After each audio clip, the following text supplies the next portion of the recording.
the raise, and Pop cannot continue here after a speculative turn bet. XLZ 9565, your car is being towed. Thank you.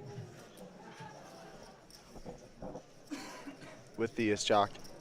Bit of Hollywooding, but I don't see any way that this doesn't just go into the muck.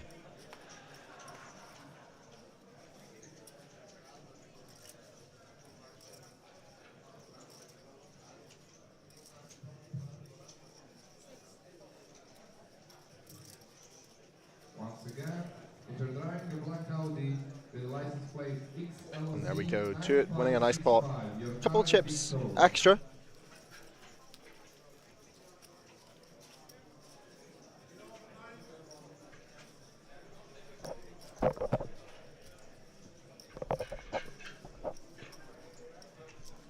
Apologies for the mic scuffling there. Just making sure we're all set up and comfortable. Welcome to anyone who is watching on the Unibet Poker Twitch channel, anyone who's watching on the International Poker Open website or the YouTube channel. If you do want to get involved in the conversation, getting involved through Twitch is the best way to do it. But there are our chip counts for this feature table. Pop, 208k, but the chip leader who just won that last pot is to it with over 10 starting stacks, 311k, a very, very nice stack. Danger Zone for Francis, just over starting stack. Same with Sherry on starting stack. And only a handful of big blinds. Quite a few 20 to 30 big blind stacks here in this day too. Plenty of action, plenty of white hot all-in moments will be seen.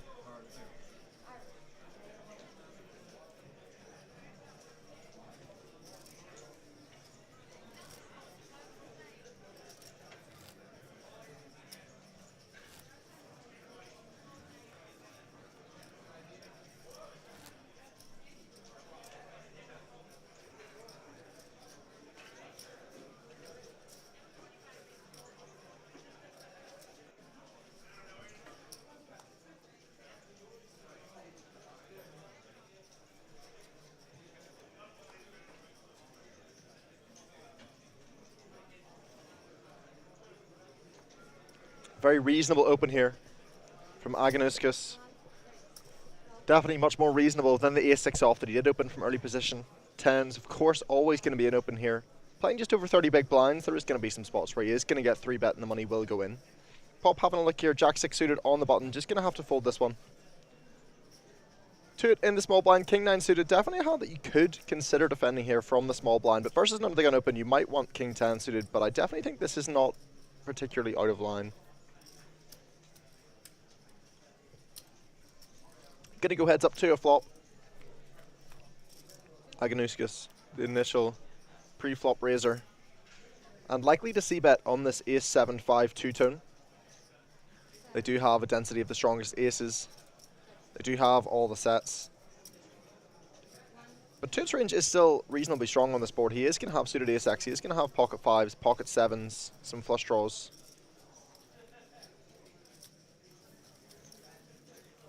Drizzy asks, what are the chances I make the money while sitting at home? Well, you certainly won't lose a buy-in by sitting at home. Good to see you in the chat, man.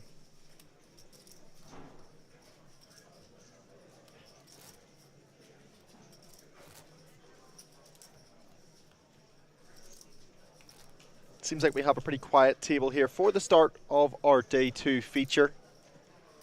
Everybody looking for that min cash. There were, if I can just do a big lean around my desk, I think there were 809 total entrants across all the day ones in this live event.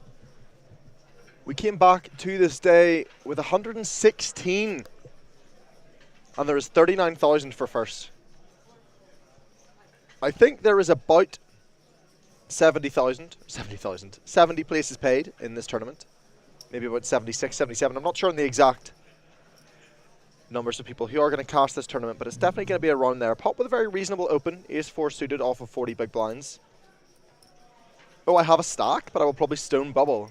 Couldn't make it, had an accident. No way, it's horrible to hear, Drizzy. And I would like to see a 3-bet from the king-queen a reasonable percentage of the time, and it does look like that's what we're going to get from Toot.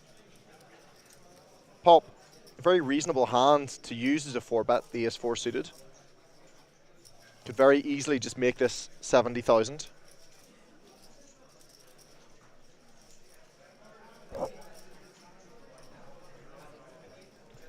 Does just decide to let that one go. Yeah, Drizzy, I'm sure your stack is in play then. Do you know how many chips you took through? 103 paid. It will be super close for me because I'm around 95th. Oh, wow. 103 places paid. Coming back. So we must be getting pretty close to the money already in this tournament. These short stacks will not want to bust before making this min cash.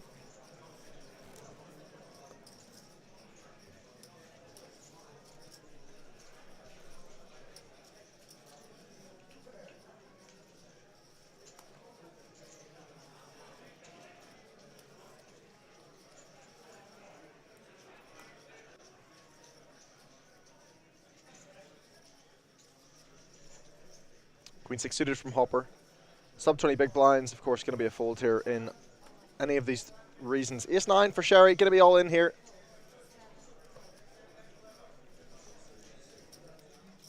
Six big blinds. And vast, 21 big blinds here with the Ace 5 off. Going to be a pretty comfortable fold with ICM considerations. Small blind, of course, going to be letting this one go. Smith asking for a count, King 8 offsuit. If he had more chips, it would be pretty reasonable. How many players in the tournament right now, Eugene? There is about 120 players remaining, I think. So we are getting pretty close to the money.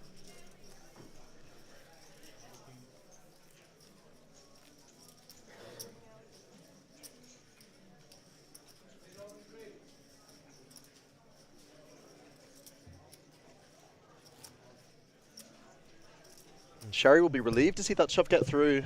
Wouldn't have wanted a call particularly there. We on a bit of delay. There's half an hour delay to protect card integrity, as we do have cards up coverage of this feature table.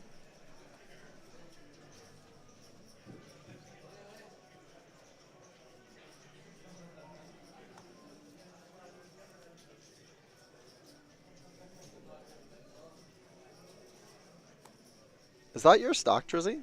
Francis? 31,000 chips.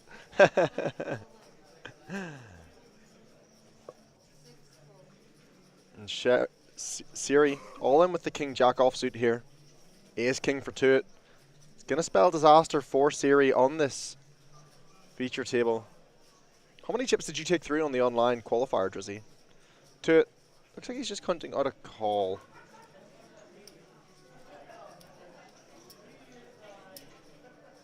Definitely not an unreasonable shove for 9 big blinds. Could be 105k. Oh, for sure. That's definitely not your stack then.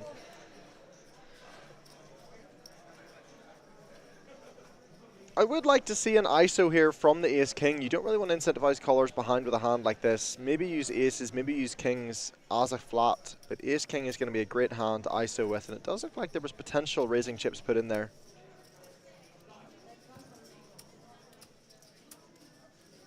And we do see a raise from 2. Very nicely played. And unfortunately, the cards will go on the back. And Siri, she will be shown the bad news. 30% equity in this hand. Oh, and drills the jack on the flop. Domination, rotation, 2 in bad shape now. Does pick up some outs on the turn. Any ace, any queen. We'll see Siri eliminated. And of course, the king, no benefit to it. Siri doubles up, just shy of 20 big blinds, in a much better spot now to find that min cash. She doesn't look particularly happy about it though. Of course, inside she will be relieved to have bad beat that ace king. And our table chip leader to it. Gonna be a little bit disappointed that he couldn't hold on to that one. Every pot, especially these all-ins, are very, very important.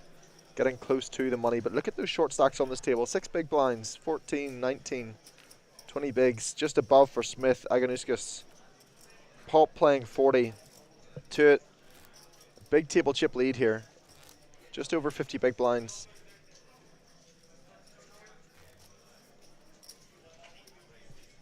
Good to see you in the chat, Piano Cat.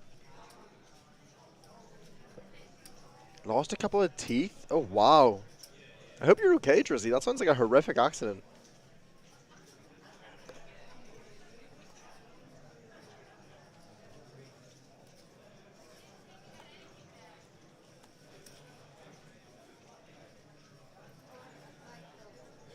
Siri, gonna have to fold this king 8 under the gun.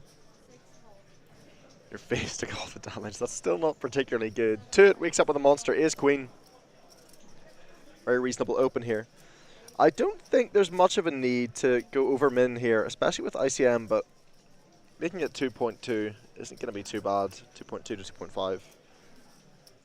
Just sort of half a big blind every time. That's not really necessary. And Hooper, king queen offsuit here in the small blind. It's a really nice spot to shove with the dead money. Toot, the chip leader, is going to be taking some liberties. He is going to be opening a little bit wider. But he does just fold. Slightly on the tighter side there. King queen, definitely a spot that is very, very reasonably to squeeze jam for 18 bigs. You have fold equity versus both players. But it is indeed Vas or Was who picks up the best of it in this hand. I would very much like to see a c-bet of around 10,000 here from Toot. Instead he goes slightly bigger. He goes 16,000, just over a third. With very, very little equity in this hand. Again, you're just on boards like these, on these sort of king 3-3, low paired boards with a high card. You're going to want to go really, really small when you are betting with your range. Because you have to try and think about, do you want to make your bluffs expensive?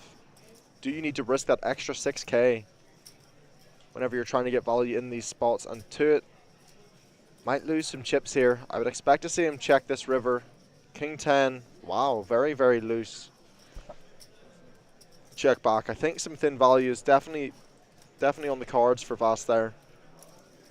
Can't be too worried about getting check shoved on.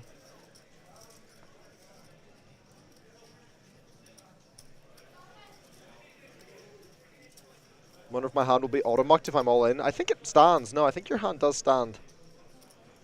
That is something I could ask the floor. I could say, protect this guy's hand.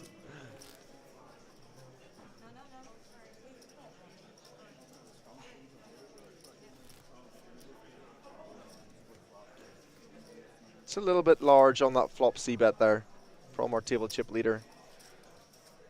The king 10 definitely missing a little bit of value either on the turn or on the river.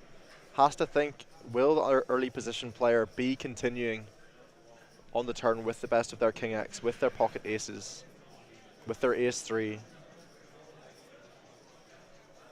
think the answer is almost always yes. Going to try and look to get all the money in with those best hands. So once the turn gets checked, you want to start charging those flush draws. You want to start charging those pocket queens, pocket jacks that aren't going to fold to a continuation bet from yourself on the turn when you yourself can also have those nut flush draws. We do see an all-in from Hooper. 10-9. I think it's a little bit loose. I think you can definitely just open this one. Decides to take the slightly higher variance option and just open shove.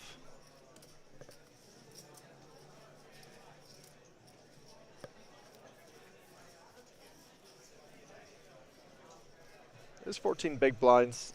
Definitely think it's not too bad as a shove, but in a softer field with the bubble factor, I guess you are applying a lot of fold equity to these stacks in the blinds. Hand like 9-10 is going to have equity against most hands that do call you.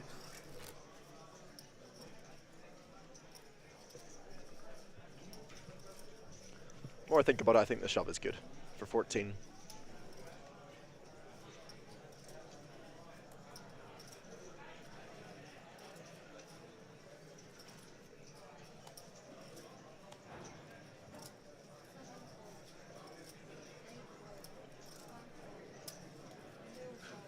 Discipline folding here, round to the blinds.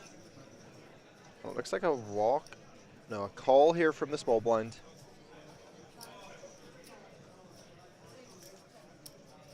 Siri completing from the small blind with the queen 5 of diamonds. Very reasonable. Pop checking back 7-4, also very reasonable. And it's top pair for Pop. Second pair in the backdoor flush draw from Siri. I really like this check on the flop from Siri. Oh, Siri actually decides to bet the flop for one big blind. Not a big fan of that. I do think Siri should be checking 7-5-3 two-tone. A lot versus, wow, and then she just folds. Wow, I don't think that's good. A little bit questionable there from Siri. It's a flop that's going to be very good for the big blind's range. Of course, you're going to have more flush draws, but by checking and seeing the big blind bet, it does allow you to check raise. It does allow you to check call, keep the big blind's bluffs in, keep the big blind's ranges wide. Instead, she just bets fold second pair with an overcard and the backdoor flush draw to essentially a min raise over her bet. She c-bet one big blind. She only had to call 1.5 big blinds into a pot of about 6, getting a great price. Definitely don't think she should be bet folding there. I would have liked to have seen a check on the flop. Fast, just shy of 30 big blinds here. Gonna open the queen jack offsuit and Aganuskis pocket aces for 30. I would love to see a flat call. I would love to see him just call, but it looks like he's gonna go for raising chips versus the son of the gun open. He's gonna 3-bet here. No more than 35 is necessary. Does make it 30. I think that's fine with ICM, with these shorter stacks. A flat call would have been very sexy here with the aces though. And Hooper, ace king suited, of course, is gonna be all in, and he's gonna be shown the bad news. Look at all these hands that are folded. Queen jack, queen 10, queen 10. Hands that are going to help ace king have equity against the pocket aces, and Hooper shown the horrific news. He knows he's in terrible shape. He does have diamonds. There's always a chance that he can flop this flush draw. Even one diamond, a little bit of hope. But his straight cards are very much dead at the minute.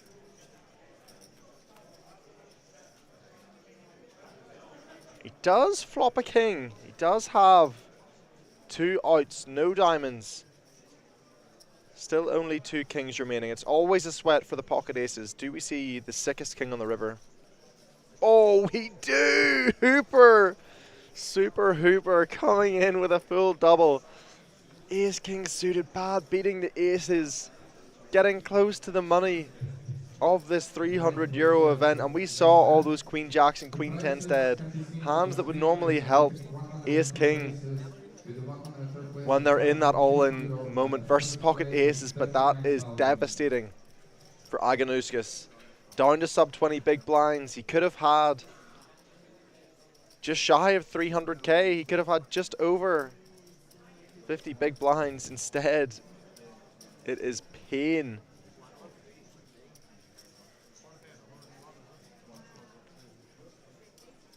It is pain in this main event.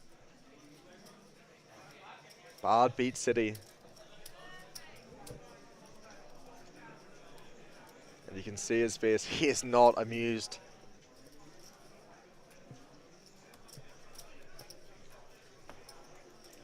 Hooper saved by a miracle king on the river.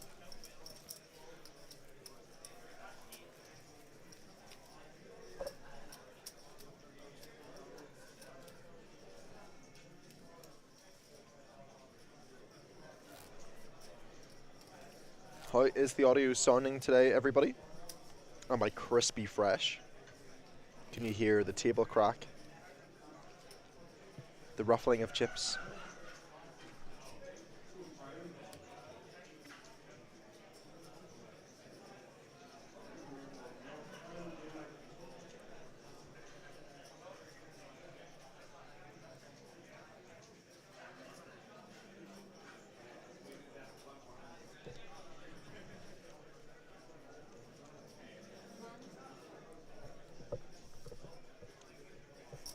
Smith looks like he's going to make it 12k from under the gun.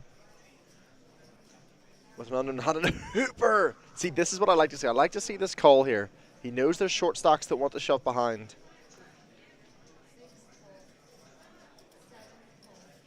And if you think about how polarizing your 3-bet range is going to be here from early position, flatting the aces is nice. My sound is good. Table sounds a little bit quiet. I think they are just being quite a quiet table for what it's worth. And here we go, Hooper. Smith We are sweating against here. We can't see his cards. But it's a great flop for Hooper. And there is a world in which Smith has the case ace in his hand. It is a board that Smith is going to see bet sometimes, but an ace-deuce 4 two-tone. I would like to see just a call from Hooper. He does have the ace of spades. And he does decide to keep slow playing his pocket aces, his flopped top set. Fast, going to have to let this one go. Just a gut shot. No spades in his hand. But it looks like he's looking at his chip stack. What is he up to? Does let it go. He was having a little think, you know? Or maybe he was just trying to Hollywood a bit, even though it wasn't particularly necessary. But we are going to sweat with Hooper here. Spade on the turn. I would like to see a check back here from the pocket aces, but it does look like he's just going to fire. It looks like we are going to see a call. Does Smith have a hand like ace-king with the king of spades? I would have preferred a turn check from Hooper here with aces and the ace of spades. He has absolutely everything. He's going to want his opponent to be able to bluff. And top set has been promoted to the nut flush. Check, check. Hooper, you have the nuts.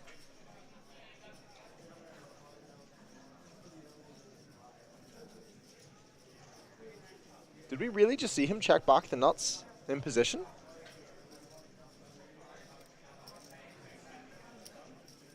We did, but what did Smith have? Did he just save Smith? Did he not know that he had the ace of spades in his hand?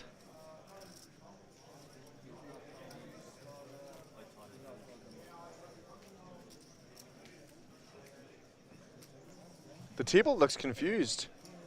On the right-hand side of the table, they're saying he did check the nuts. I think there is a new ruling where you are allowed to check the nuts on the river.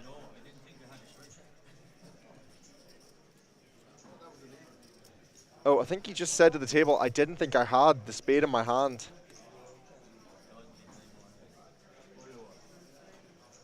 Look like pocket fours for the other guys at TPC, I'm not too sure, but wow, he just didn't even realize that he had the nut flush on the end.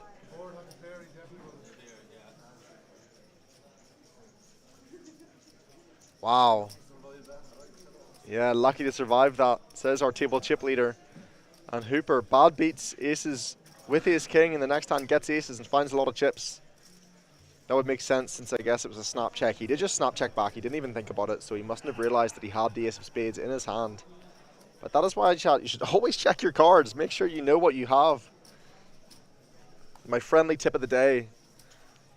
Check your hand if you're going to raise pre-flop, play your hand, but just before the flop comes out, give your hand another check, even if you know that your suits are the same. Just always give your hand a double check before that flop comes out. Make sure you know what you're playing. Has to be that feature table stress, potentially, and getting closer to the money as well.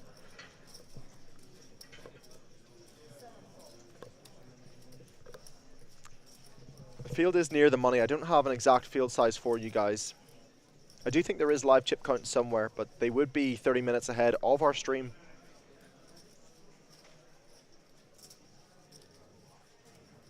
And Vast in the small blind. Just going to fold whatever he had. There is going to be some folds, of course, in the small blind here. Not as many into the shorter stacks, though. You do want to not give them free big blinds, especially getting close to the bubble.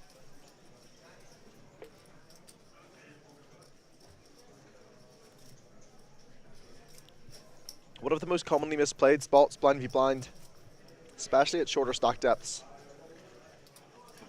I myself am not an expert, but it isn't easy.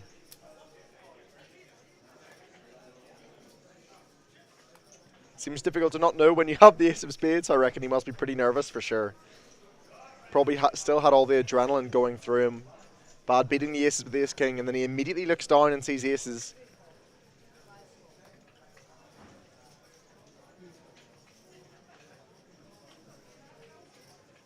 Pop. Folding from the hijack. Why is it hijack cutoff? Why is it not hijack low jack cutoff? Huh. Or sorry, low jack hijack cutoff. It just said +3. Smith, ace jack in the big blind, just calls with the ace jack versus the cutoff open. I do think ace jack is very commonly going to be played here as a 3-bet shove from the big blind. Ace jack suited, of course, very comfortable defend. But ace jack offsuit would have been a very nice 3-bet shove here for just shy of 20 bigs. Instead, we again see a slightly larger sizing. And Smith going, yeah, I've got top. Try and call that one. Overplaying his hand a little bit there is Smith. I think that shove on the flop, very unnecessary.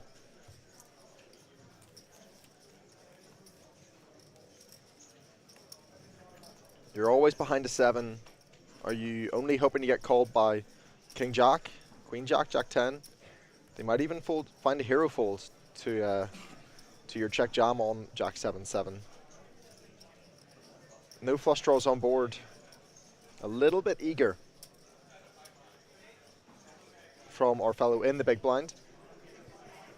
We will see quite stark contrasted play in this €300 in comparison to the 1K Super High Roller final table that we did feature yesterday.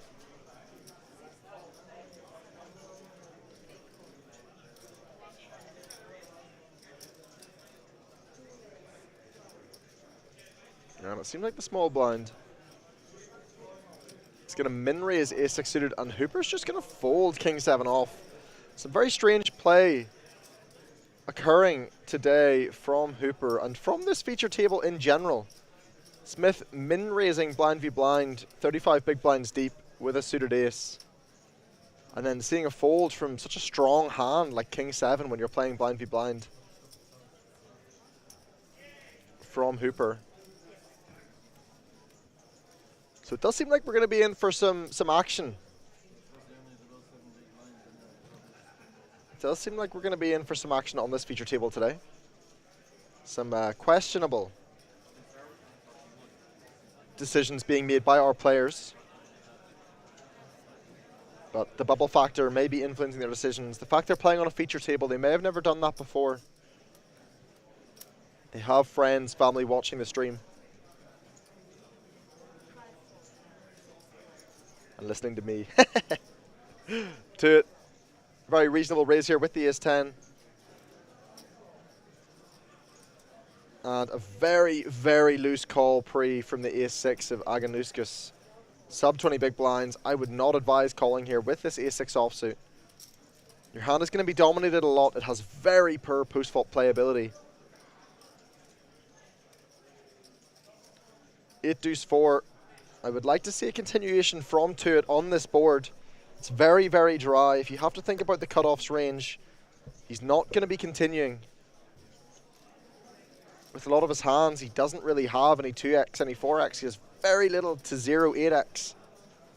He shouldn't have many flats in that position off that stack size, and does just end up giving away 2 big blinds to the table chip leader. Second time we've seen Aganuskis overplay ace-6 offsuit.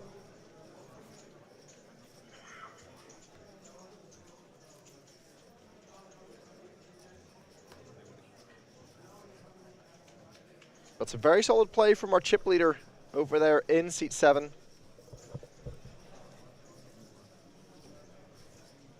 Been opening good ranges, finding good c-bets, sometimes a little large.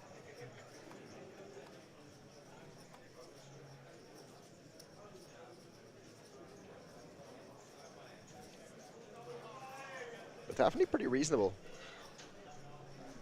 Queen 8, of course, going to be a fold for Pop, and he is, I don't know, going for a walkabout.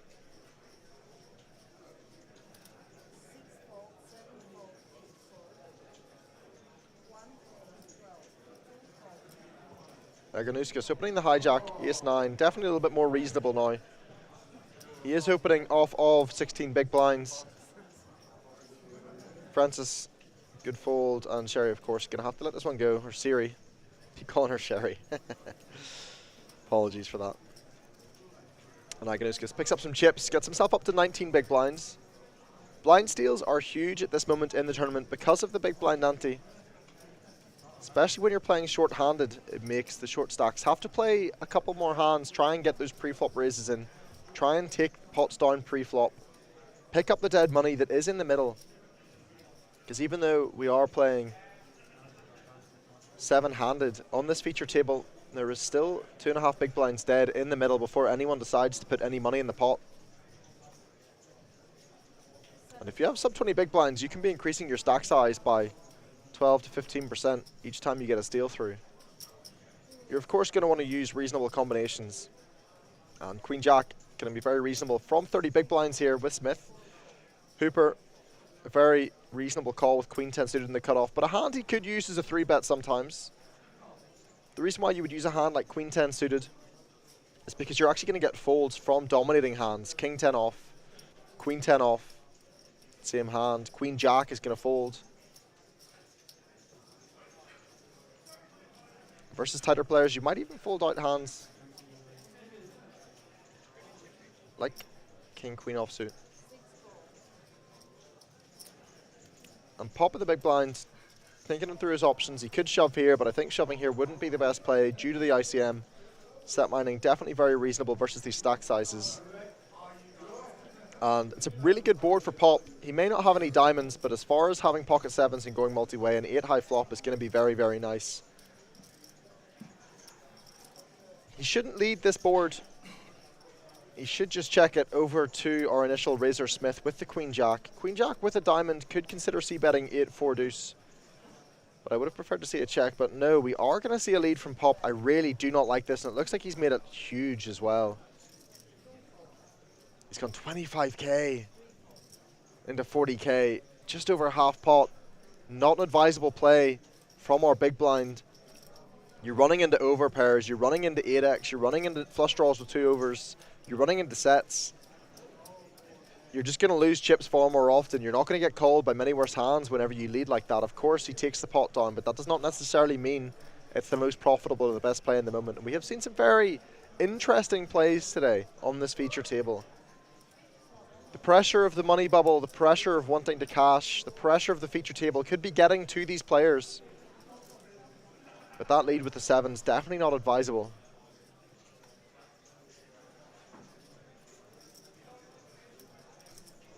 Afternoon, Deirdre. Drizzy says, I think I'm going to stone bubble. I hope not, my man, I hope not.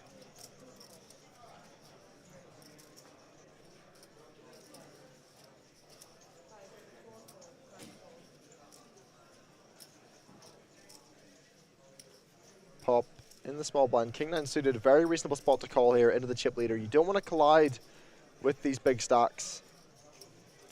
Instead, it looks like he's going to effectively min-raise.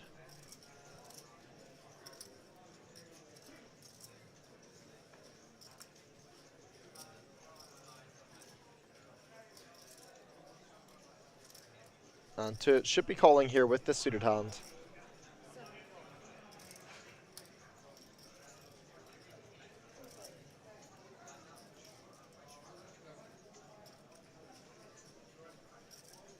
I would have much preferred to see a limp from Pop here with the King 9 suited with ICM. You do not want to collide against other big stacks. The risk premium of losing chips is just way too high. However, having played his hand this way, I would like to see a continuation bet from Pop, and Toot, of course, will not be going anywhere with his pair. 18 is a massive bet, though. Very unreasonable from Pop. And a very disciplined call from the 7-3 of Toot. Can't be folding a pair heads up in this position. But that King 9 suited from Pop, very, very unreasonable sizing on the flop. I think he's made his mistake pre-flop. He's compounded on the flop. Again, he's just making his bluffs very expensive by taking that sizing on Jack Deuce 3 two-tone. And now that his hand picks up no more equity, he should check. When bluffing from out of position, you want to bluff hands with equity. He would much prefer a 4 here, an ace in his hand, but no. Can Toot sniff this one out? It is just so unnecessary from Pop. I really do not like this bluff. It might work this time. Toot with third pair to the board. And it is going to work, but It's just not. It just is not that good. It's just not that good a play. You've got a fold on the flop. What are you trying to charge? What are you trying to get fold? Is it the deuce X? Is it the 3X? But I just don't think that that is the kind of combination of a hand that you want to be doing it with. You will be over bluffing if you're using hands like King 9 of clubs.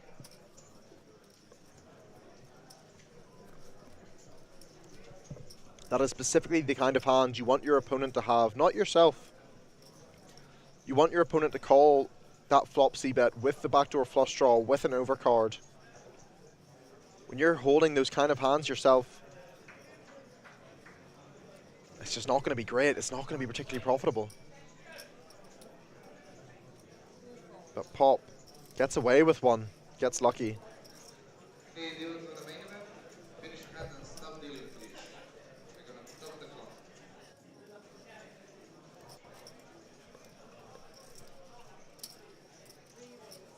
Hooper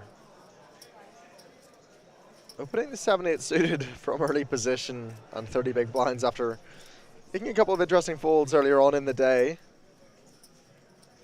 Two with ace 9 in the small blind. Should just be a fold here. But it does look like he's going to call. Getting a little bit sticky. And Vass, ace king suited, should just be an all-in here with the bubble factor, with ICM. Instead, it looks like he is going to use a non-all-in sizing, but I think that's not particularly necessary.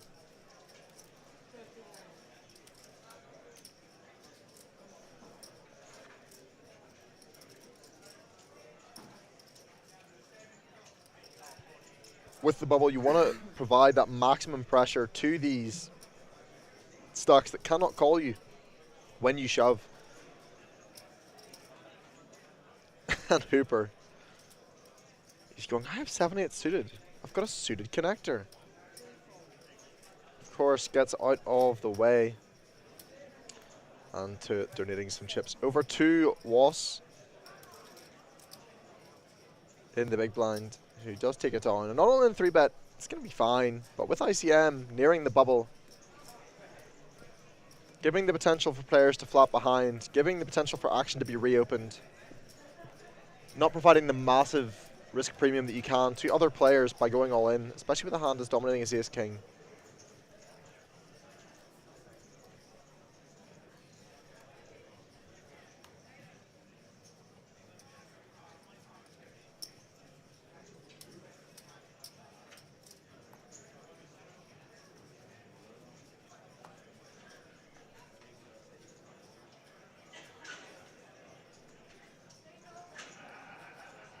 It's 5 off for Smith. Should just be a fold under the gun here. We have an almost mandatory all-in on this feature table.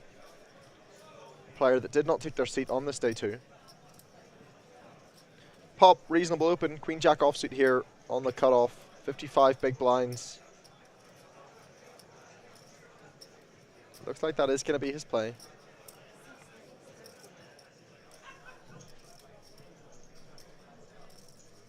Two on the button with King 10 offsuit. This is a combination he could use as a 3-bet, but I think folding here is going to be a pretty reasonable play. He does decide to let this one go.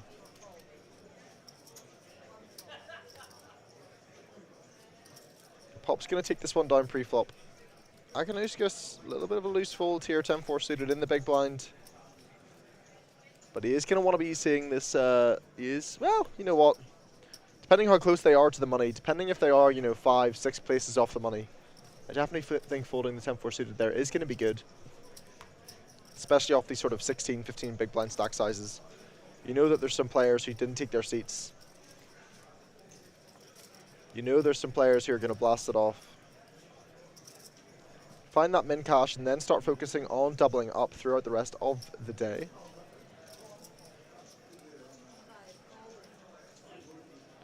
An all-in ace king, powerful hand for Siri. Just shy of 13 big blinds.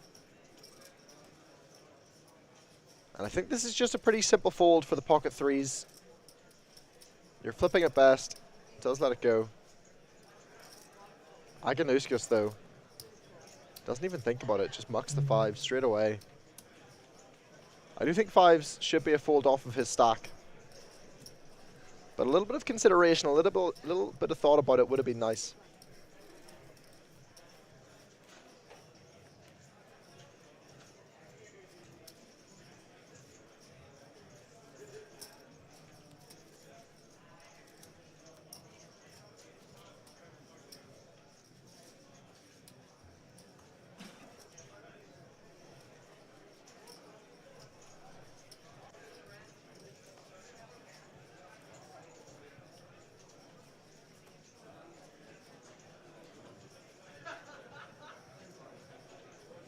Francis, the player who did not sit down at this table today,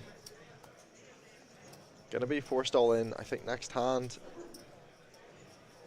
Pop, folding 9-10 suited, I don't like it from early position. He is the table chip leader. He can start applying some pressure on the bubble. But Aganuskis waking up with pocket queens. Again, the table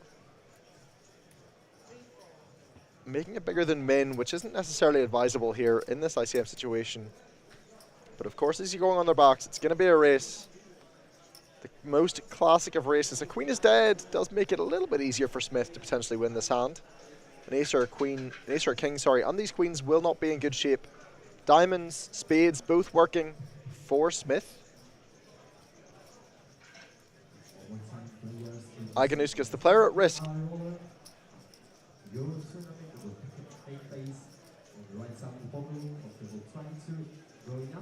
And there is an ace on the flop. Aganuskis looks set to bust this tournament. Looks set to be one of the soft bubbles. There is a queen dead. He is drawing to one out. Knows it's not looking good for him. And he does not hit it. GG! Aganuskis, he made a couple of speculative opens there on the feature table. A6 being used as an open. A6 being used as a flat in middle position. But it all coming down to a race in the end. And the queens cannot hold up. GG. And Smith picks up a nice pot. Over 40 big blinds, a great spot to find that cash and make a run on this day too.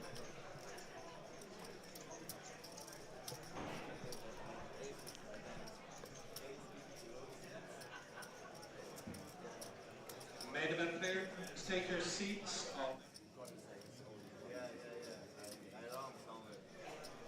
All right. I don't really know what they're counting out. He definitely covered him. Main event players, we're about to resume play.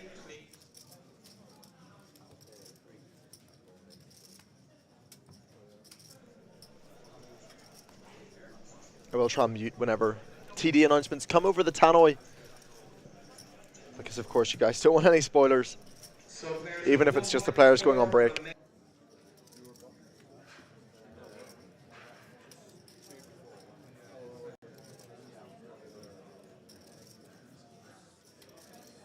During the Dublin London couple, Sorry I'm muted, but I'm laughing at you guys in the comments. you are all in money.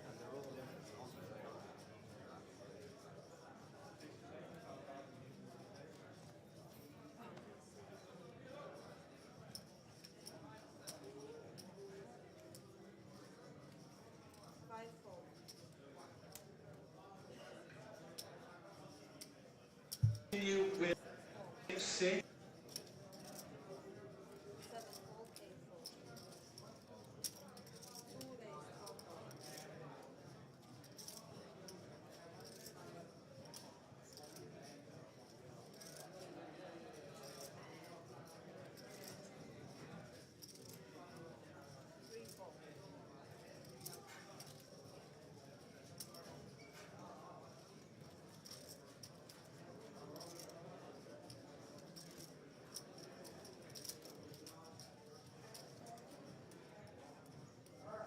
I thought the announcements were over. Okay, announcements are all over. Right. Francis, mandatory all in the big blind here.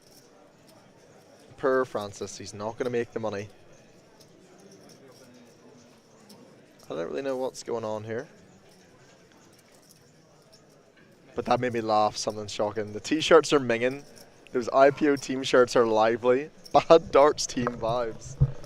It's the Unibet t-shirt I didn't like. Last thing I would want is a t-shirt with a picture of hoodie guy avatar. I'd rather Lappin in a bath. Oh! Would you look who it is? I know who this is. This is a player, Alexandre Fime. We had Fime on our feature table for day 1B. Fime. Let's go Fime. Moving into seat 1.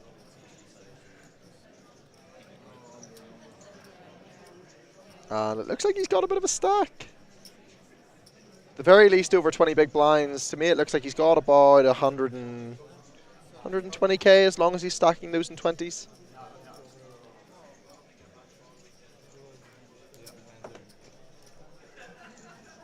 But yeah, some interesting attire, but it looks like the Queen 6 will run out. And a double? Francis?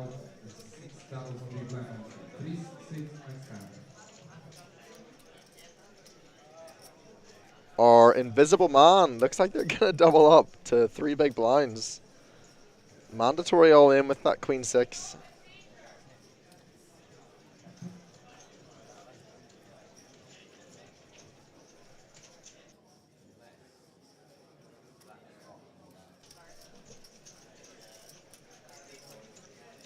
I don't really know what they're waiting for. Maybe they're waiting for the floor just to be like, what's going on? But I don't really know. Maybe they're hand for hand.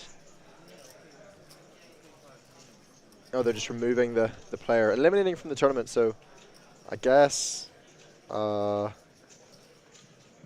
don't really know what's going on. Oh, sorry, it would be a split pot. Nice one, Deirdre. I wasn't even looking. I just saw Queen High, and I saw no jacks or 8s on the board. Wasn't paying too much attention, was more just wondering why is play not continuing, but well spotted, eagle-eyed as always. It would indeed be a split pot, but I don't really know what the crack is. It looks like they've removed Francis's chips from play. Or... yeah, they're saying he was mandatory all in.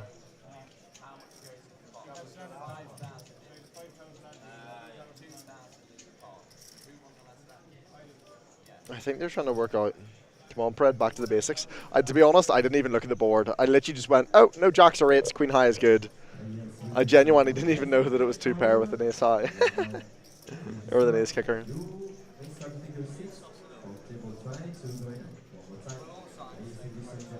But, well, whatever happened, it does not affect us in the slightest. They're sticking up for him at the table. I think so. I don't really know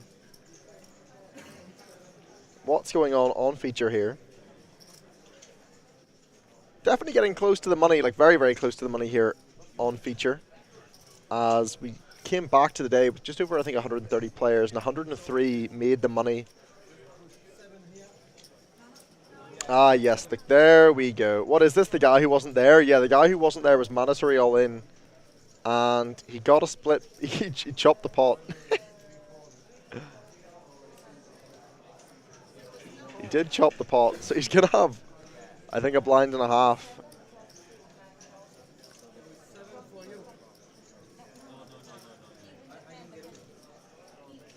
Yes, they have got the floor over. They're just making sure that he should... How many to in the money? I don't know the exact number, Moofy, but I would guess they're maybe about 8 away, 9 away right now. Very, very close for what it's worth. These short stacks not going to want to bust.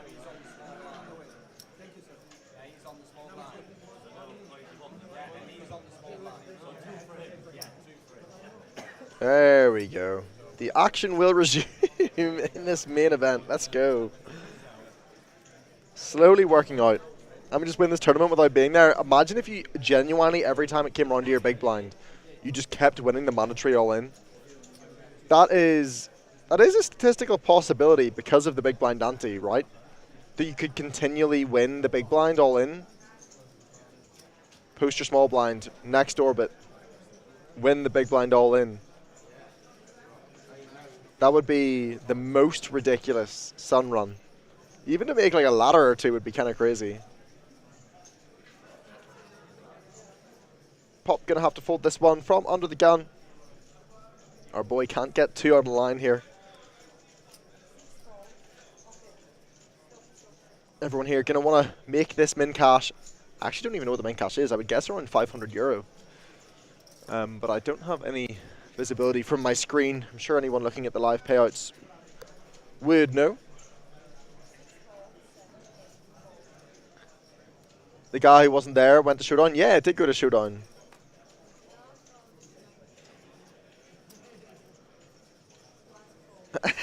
Had some bad luck in life this week. Yeah, it sounds like you did have a really horrible accident. If they survive the orbit. Well, if they're not there, I guess they always survive the orbit, right? Because the big blind Nanti.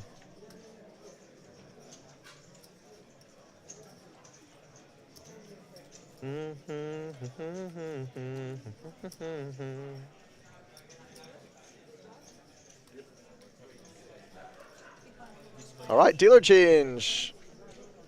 Played a lot of PLO cash with Zeke to describe him. A man once said to me, he could play cards until the cows come home, says Crocstar.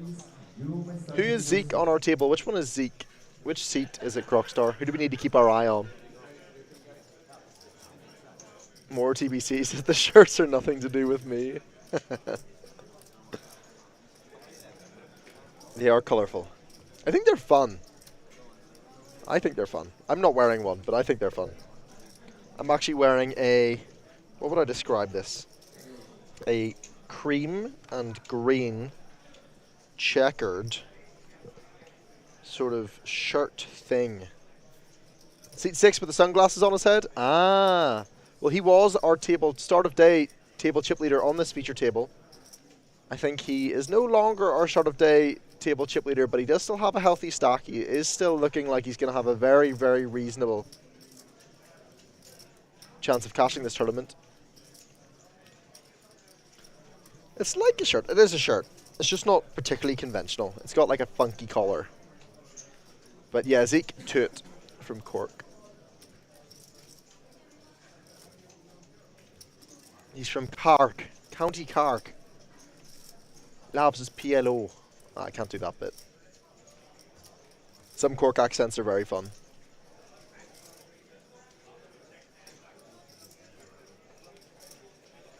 Alright, next hand. Because this is apparently a poker stream, and I am apparently a poker commentator. Learn new things every day.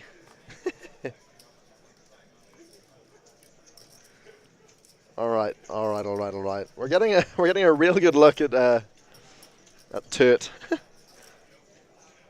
Not a good look at any of the action, but I'm sure we'll eventually see something.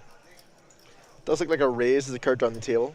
All eyes pointing down there. It does indeed. It looks like it's a really big pre-flop raise for no apparent reason from our cutoff, our player who has been playing a little bit confusing, a little bit weirdly. It looks like he's just going to get this pre-flop raise through. Looks like he made it 22k, 4.5 big blinds pre-flop on the bubble.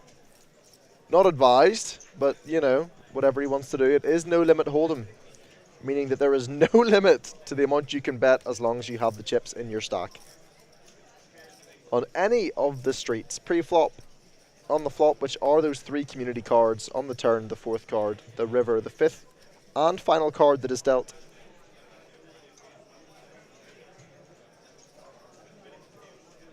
And Fime gonna let this one go with the 6-4 off. Smith, King 5, of course. Sending it into the bin, and it looks like it's gonna fold all the way round to the button. Pop. 9-5 off, gonna let it go. And to it. 9-5 suited. I would like to see a completion here from the small blind. And it looks like that's exactly what we are going to see. And Queen Jack offsuit, I would like to see an isolation raise. Instead, takes the passive route, does check back. I would have liked to have seen Queen Jack offsuit raise here pre-flop. But he does flop second pair. And it is a board I would like to see Tuit bet one big blind on. Instead, he does like to check, and he will just fold his 9-5 of clubs. But I think that is a missed range bet there from Tuit. I think the vast majority of his range is going to be betting here. When he limps pre, he has the vast majority of King X, Jack X, straight draws, flush draws. He has more suited hands, a density of suited hands, I should say, in his range. Both have a lot of suited hands, of course. Would have liked to have seen a range bet there from Tuit, but you know what? He saved himself some money.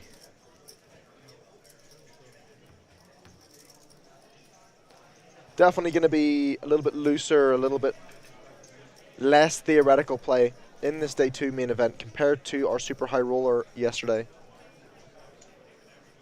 Just a little bit less experience, or at least a little bit less study under the belts of a lot of these players.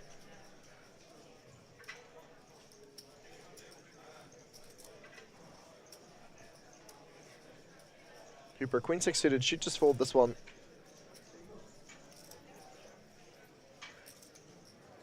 Siri, navigating her short stack well, started the day with 7 big blinds. Has just over 7 big blinds again, and Tuit, very reasonable open here, ace-4 suited.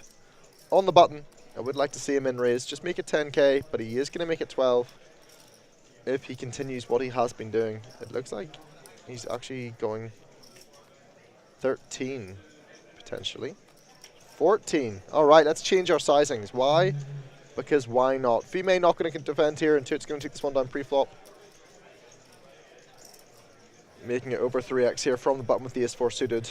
Wouldn't recommend changing your sizings too much here pre-flop. Of course, there are going to be reasons. For example, raising from the small blind into the big blind. But in spots like these, where you're going to be opening pretty liberally from the button, using a min open with most of your range is going to be good. Of course, you can size up, 2.5x, 3x with certain parts of your range to disincentivize short stacks from realizing their equity in ICM. But of course, then any aggressive or knowledgeable player, if they can work out what parts of your range they're doing that with, they will 3-bet quite liberally all in from the blinds off their shorter stacks, punish those slightly larger opens. And Hooper with a very reasonable open here. Would like to see him make it 10k. Looks like he has... I see only 2 chips. I don't really know. Has he just called? He has limped the ace-jack. Not advisable. And he gets raised by series ace-10. And she is in trouble. Admittedly, in series shoes, I would have just been all in over the under the gun limp from Hooper. A very unconventional play with this ace-jack offsuit. And seeing the way he's playing, he genuinely would just fold. I don't really know what he's thinking. Hard to know when you get people doing things that are outside of theory. And he does just fold the best hand. Siri gets away with one. And Hooper just should not be limping that hand from under the gun. It is a hand that you should be raising pre. Instead, he wastes a big blind, lets Siri get away with one. She picks up some chips, has a better chance of cashing. But there is some very interesting play occurring on the streets of the Bonington Hotel, Dublin, for the IPO 2022. I'll be there next year, that's for sure. Jeez. Yeah, there has been some speculative play. I've played 2 side events myself once commentary has ended. I played an €80 cheap and deep where I bubbled, running 10s into jacks for 20 bigs. And then last night there was a 120 freeze out, which I also soft bubbled. I shoved kings and got called by ace-4 suited, and unfortunately the ace was drilled on the flop. But the games have been very, very good. Everyone's having great crack. The banter is flying. And I would highly recommend getting down next year to the IPO. You can meet me, Pred Poker, your current commentator.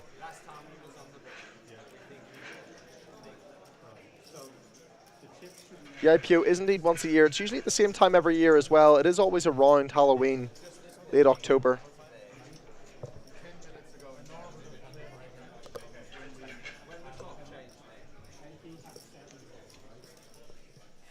And I think they're just trying to work out what's going on with this short stack. Toot's a prolific PLO player with many cashes, including WSOP 10Ks. Pop better watch out. Toot will be ready to pounce on his errors. Toot has been playing quite well. He's choosing some slightly larger sizings in spots where theory would dictate slightly smaller approaches, but his opening ranges have been good. His continuation bets have been good for the most part. He did miss a bet blind v blind, but who am I to judge? He saved himself some chips. Good to see you, Poker Weirdo. You can certainly use those t-shirts at Halloween. No, you can't say that.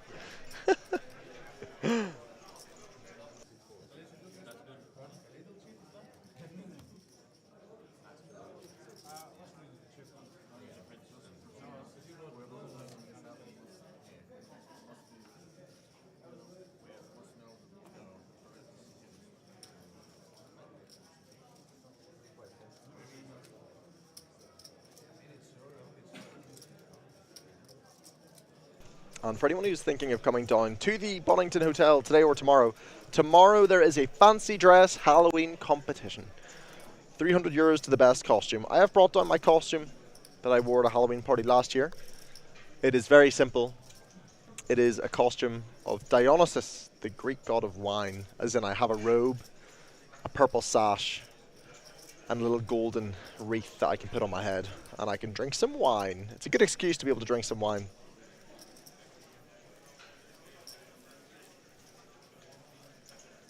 Because I would like €300.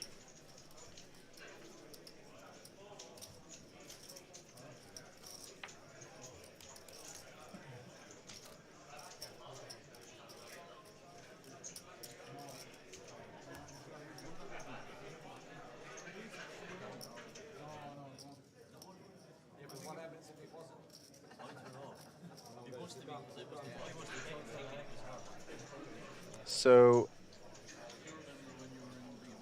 do we have our mandatory all-in? I don't really know what's going on with our short stack.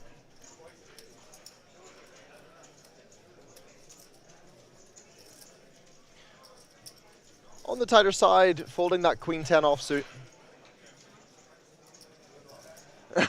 They say 2022 in the back. So it's not even like they're being reused year after year. No, they had a 2019 variant as well, which was very similar, but of course said 2019 on the back. And I would have liked to have seen the Queen 10 get opened from the hijack. It would be the bottom of his offsuit 10x range that he would be opening, or the bottom of his offsuit Queen X range, I guess, would be an easier way to say that.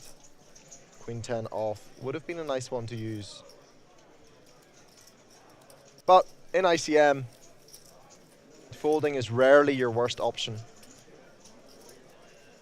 Well, of course it can be, but pre-flop, you can sort of trim off the fat, you can trim off the bottom of your ranges, and you won't be losing or gaining too much EV by playing those hands. So it's definitely not a massive mistake to fold that Queen 10 offsuit, but it's definitely a hand that more experienced or more advanced players would be playing from that position.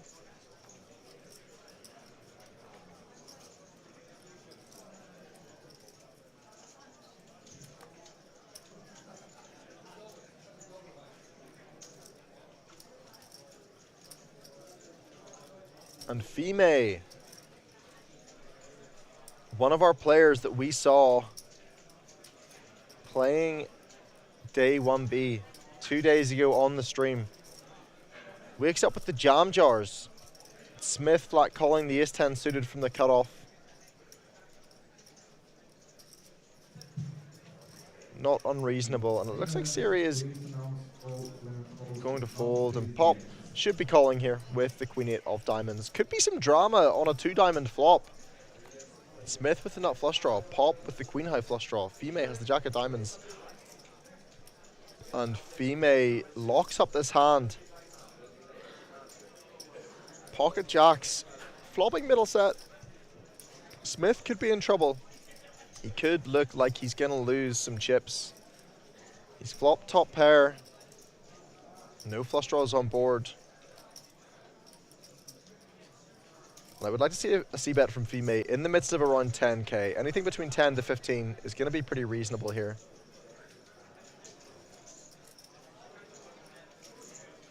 And it looks like Fime is firing out a c-bet there.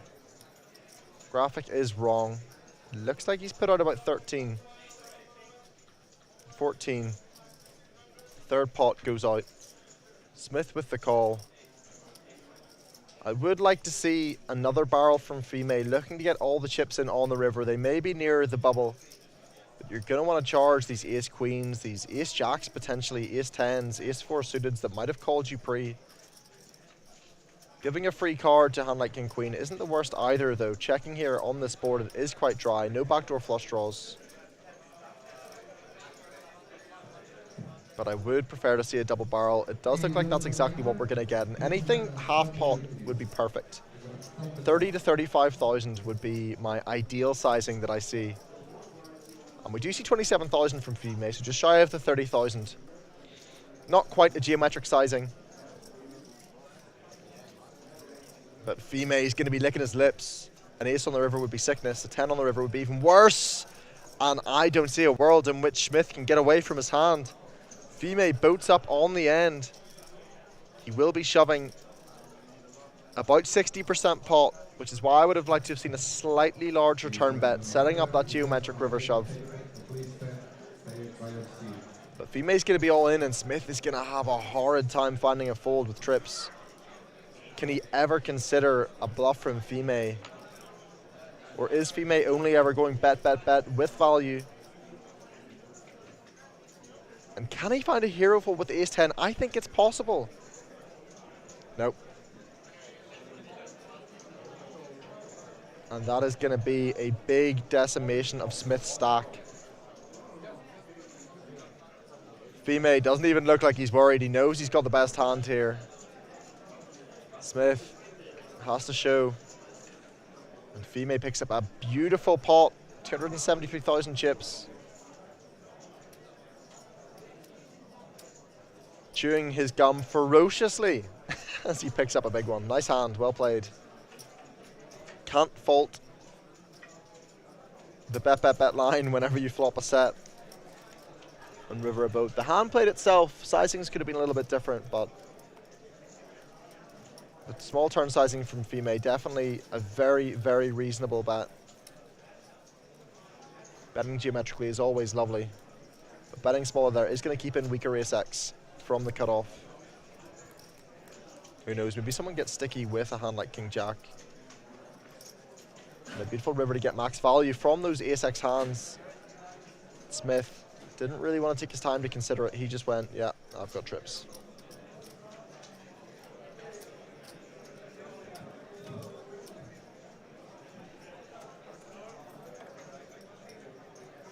And a new player gets moved to the table in seat 4, and he has piles of chips. Absolute piles. That is a mountainous stack. Stacking his chips the wrong way round though. He should have his reds in front. Big chips to the front of your stack, but wow, that's a tar.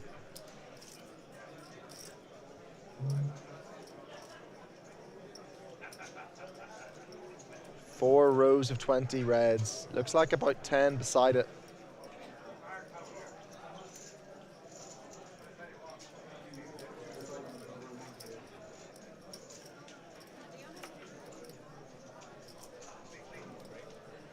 And a monstrous stack moving into seat 4.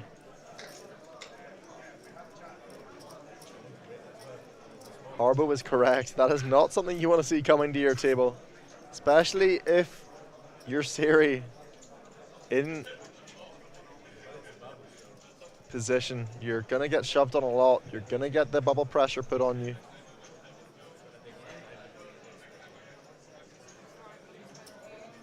Having to surrender his phone, of course, going on to the feature table.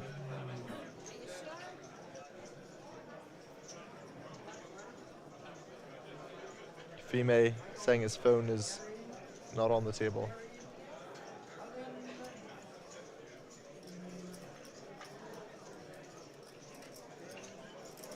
If you're a good player, it might be exactly what you want. You'd rather be to the left of the big stack, being able to shove in, try and get calls wider. In ICM, it is definitely harder to call off for your tournament life. The risk premium is very high. The bubble factor is very high. You do not want to bubble a tournament. And it does look like if the play has slowed down, I don't know if we're hand for hand just yet in the main event, but we are very close to the money.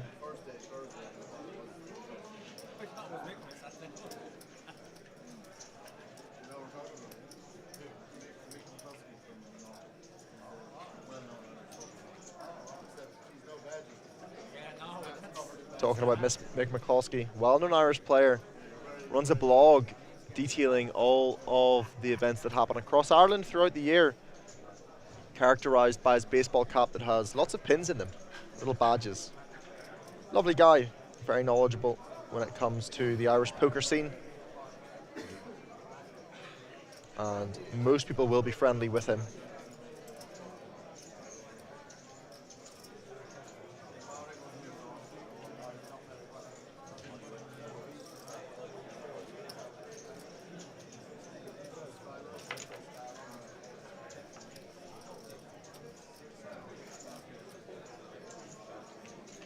Has he got 25k chips on that stack too? Looking real close at this monitor. They might be. I don't know. I can't tell. They do look different to the yellow. They could be purples, and I think purples are used as the 25ks here. Drizzy is still in, and Drizzy is half an hour ahead of us, so I guess Drizzy will know if the bubble has burst or not, even if I don't. Unless Drizzy is saying he is still in at the moment, as in half an hour in the past kind of thing.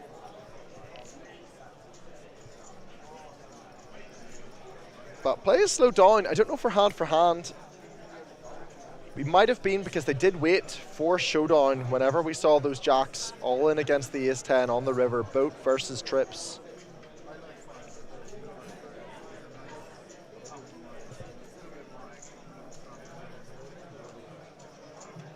Main event players, take your seats. All main players, please retake your seats.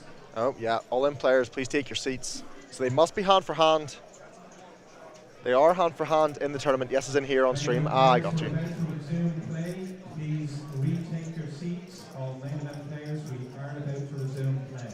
So they're about to resume play for those all-ins that have been announced. So they must have played out the feature table. They must have been hand for hand. We just didn't get the memo here on stream. Stone bubble time. I think ace-10 could definitely have found the fold on the stone bubble. 103 in the money. 104 remaining, 103 paid. Double all in and call on table 3. Wow, 2 all-ins and a call. During the double all in and call, we lost David Brady, who was the short stack, and Paul King, who was the big stack. So we have 102 remain. You are all in the money. Oh. They didn't have to play a bubble. Everybody's in the money. Nice one, Drizzy. You made it. So please put your hands together for our good player David Brady, who will receive free entry to next year's IPO. Imagine being the bubble boy, because if you're the bubble boy, you don't make the money. Easy min cash, Drizzy. We'll continue with 366. If Blinds there up. is an all-in call at the table, viewers, please announce all-in calls and accept number. You do not need to wait for us. You can run the hands, but please do announce all-in call and your table number. If any player is eliminated from the tournament, they must remain at the table until a floor person arrives who will award their prize money to them. So Orbo. please do not walk Imagine away. bubbling and you get If you named walk and away, shaped you into will not place. receive your money. No. I think they only say that because the bubble boy gets entry to next year's main event. So that's why they were saying, like, congratulations to whoever it was who bubbled. Which does mean the real bubble is like 105. So we have 102 remaining, 103 were paid, 104th got the €300 buy-in back essentially. But 105 gets nothing, so 105 is the real bubble. And Hooper gets aces again. This man cannot stop running well. Goes for the min raise. Serious 4-suited, pretty reasonable all in here for 11 big blinds. And she's going to be showing the bad news. Oh no, wait, did she call? Wait, did she fold? She was going to get her chips. I guess she folded. Pop's calling with pocket twos. Could see some sickness if we do see a little ducky on the flop.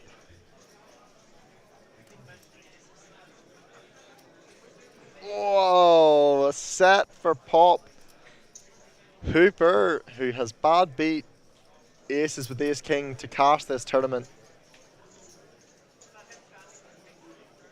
Question is how I get the money. Didn't expect it though, no joke like. Drizzy, where are you in the world? I'm guessing, are you a Dublin native?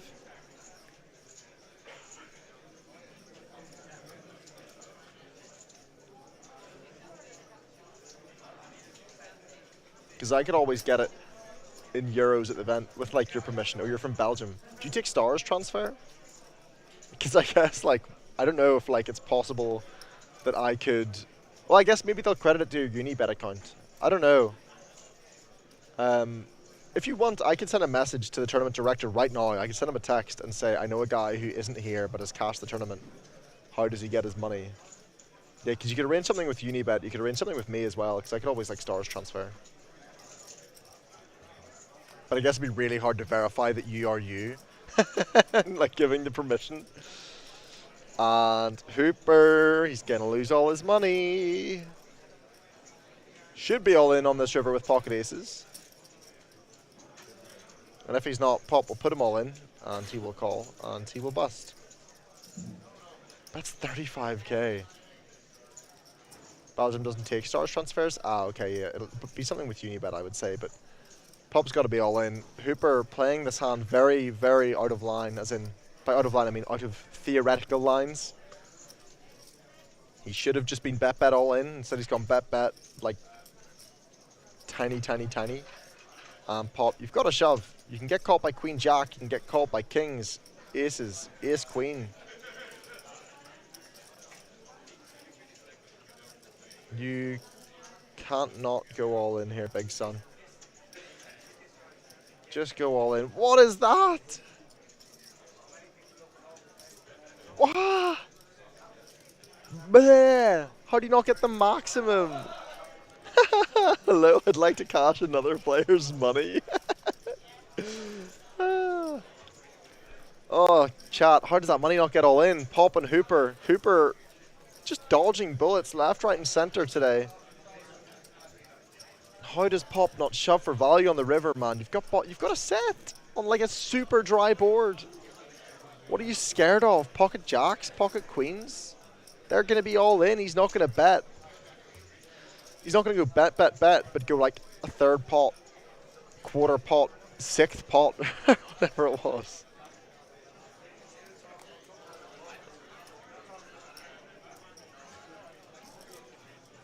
Crazy play on this feature table today in the main event. If this doesn't make you guys want to come down here and play it next year, I don't know what will. Siri, deuce 3 off, of course, going to fold. Pop! Going to pop it up with the ace queen from the button. Making it 14k. Jack 7 off, very reasonable defend here in the big blind versus a button open. And it looks like the calling chips are going to be put in.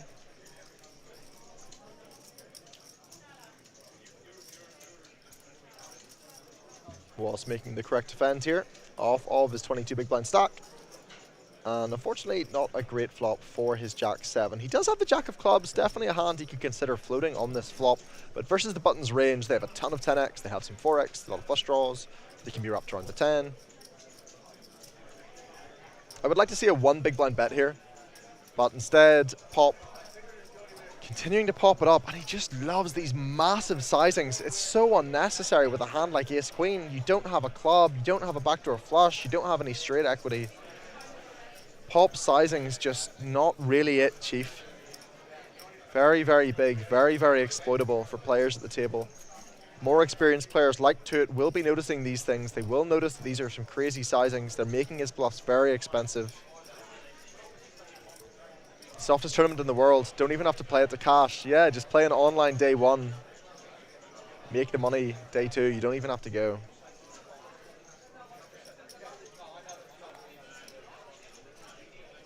But pop again, choosing some creative sizings, I guess we could say.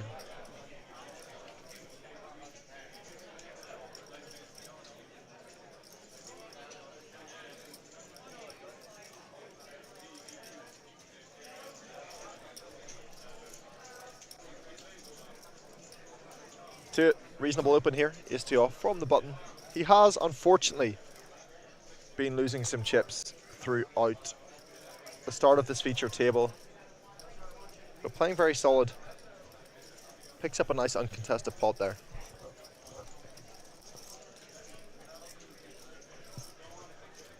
I'll be back in just a sec. There's a door open beside me and it's getting a bit chilly, so I'm going to close it. Don't miss me too much.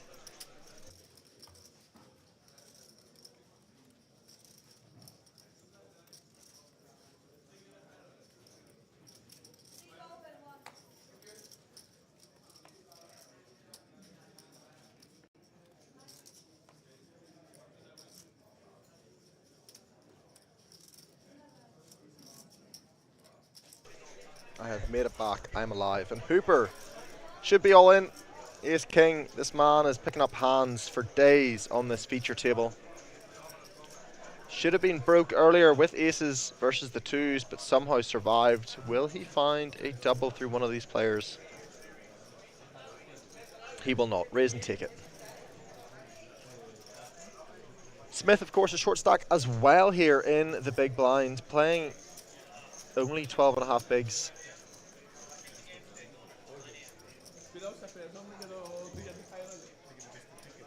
And a dealer change coming in hot.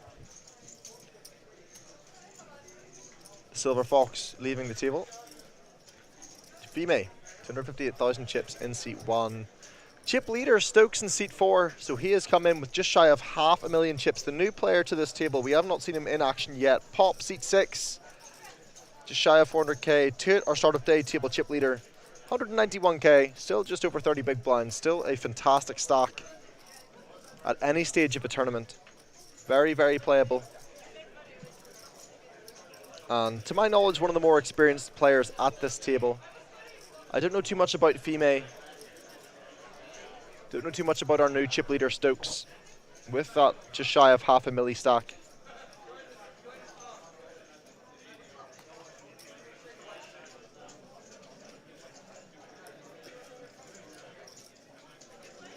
Pop, King Jack, early position. Lets it go. I think King Jack offsuit, definitely a very reasonable open off of his stack size. He's playing well over 50 big blinds. Well, should just open this to about 12k, but instead there's something about these older gentlemen. They see a hand like Ace King and they do not want to see a flop. 30,000 is the pre-flop raise.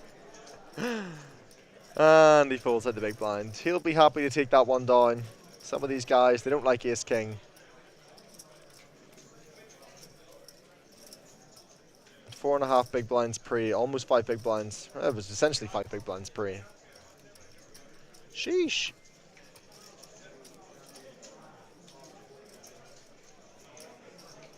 I would like to get raised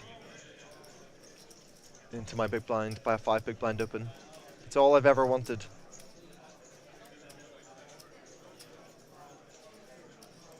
Siri did well to make the cash. Started the day with a starting stack. Starting stack was only 7 big blinds going into day 2, and she is still alive. 69,000 chips, 11 big blinds in a dream.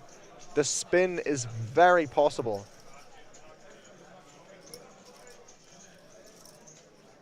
Fime, very, very conventional open here with the Ace-10 of hearts. Would like to see him open this one.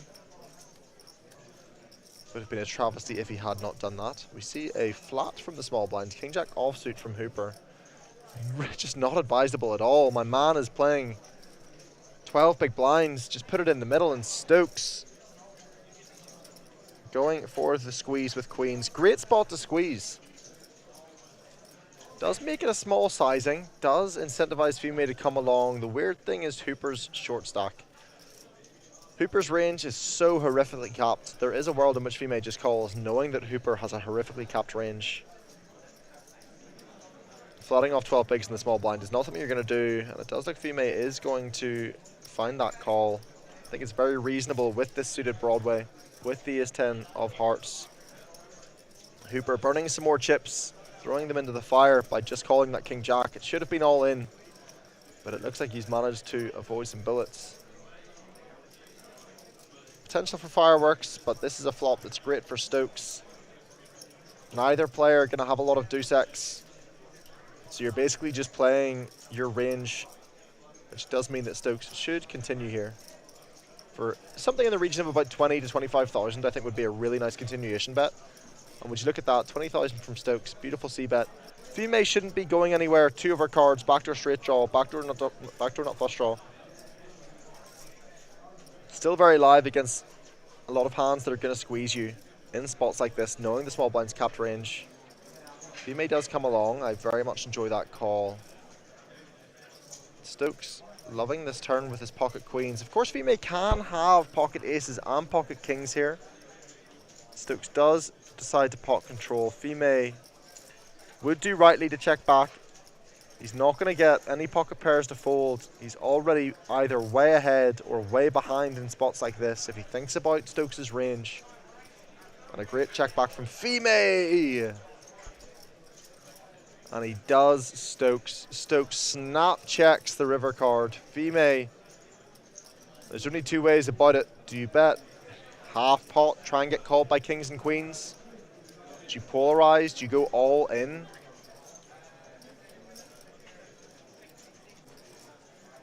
But Fime hitting that 3-outer on the river. Stokes gonna lose some chips here, but I do think Stokes will be able to find the fold with pocket queens here. He has to consider what kind of range is Fime playing.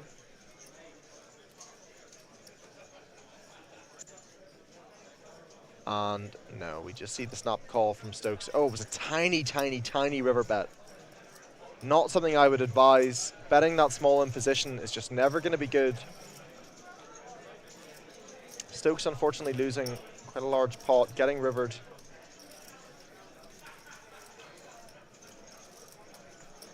But Fime, not a traditional sizing.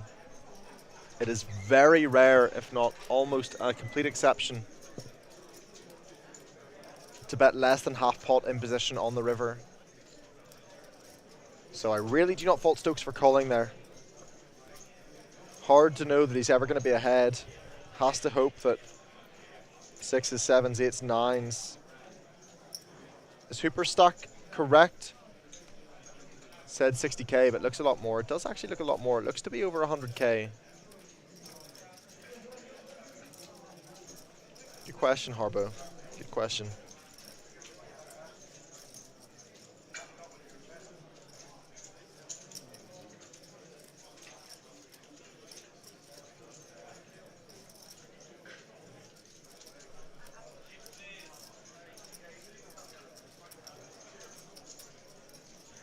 Has at least sort of 120k on stream.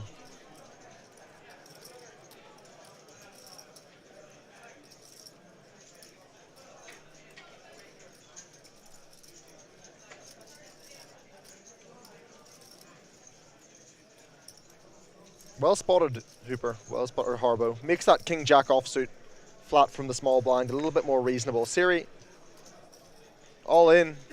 9 big blinds. When she flops top pair versus Fime. Fime, of course. Just letting that one go on the flop. Graphics a little bit wrong again. Siri does not find the full double.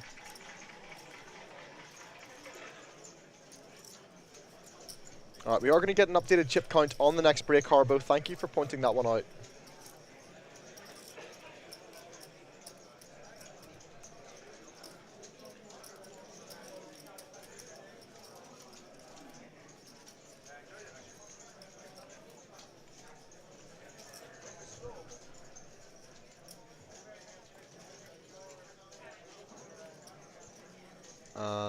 looks like Was is going to open here. And again, looks like the big sizing pre-flop, just making it 3x with 6s. Fime, pocket 9s. 25 big blinds effective to Vas's stack. 48 big blinds in his stack. Flat calling here, very reasonable. Not all in 3-bet, very reasonable.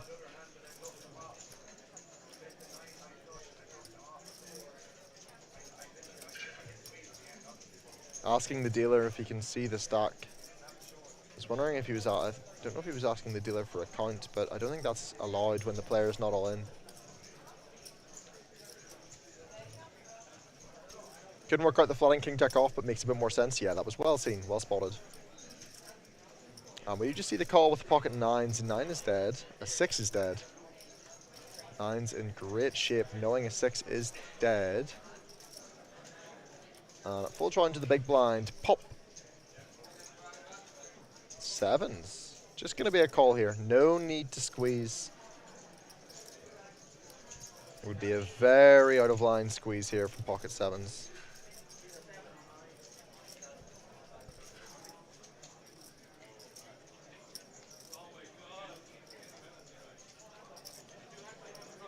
And we do just see the call.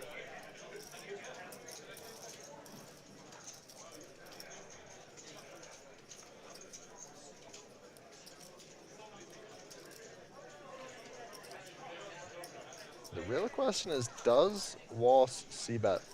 I would love to see a check. You've got an early position flatter, you're multi-way. And it looks like he is going to check. Fime, gonna check this one. Could also take a small sizing, could also go 15, 20,000 chips. But I don't think that would be advisable on such a wet board. I'm out. GG, Drizzy. Did you make a ladder? We are gonna see the bet from Fime. Does go for the 21k. Exactly 1/3 pot. Pot with 7s. Not going to be able to continue, neither is Was, and Fime is going to get it done with the best hand.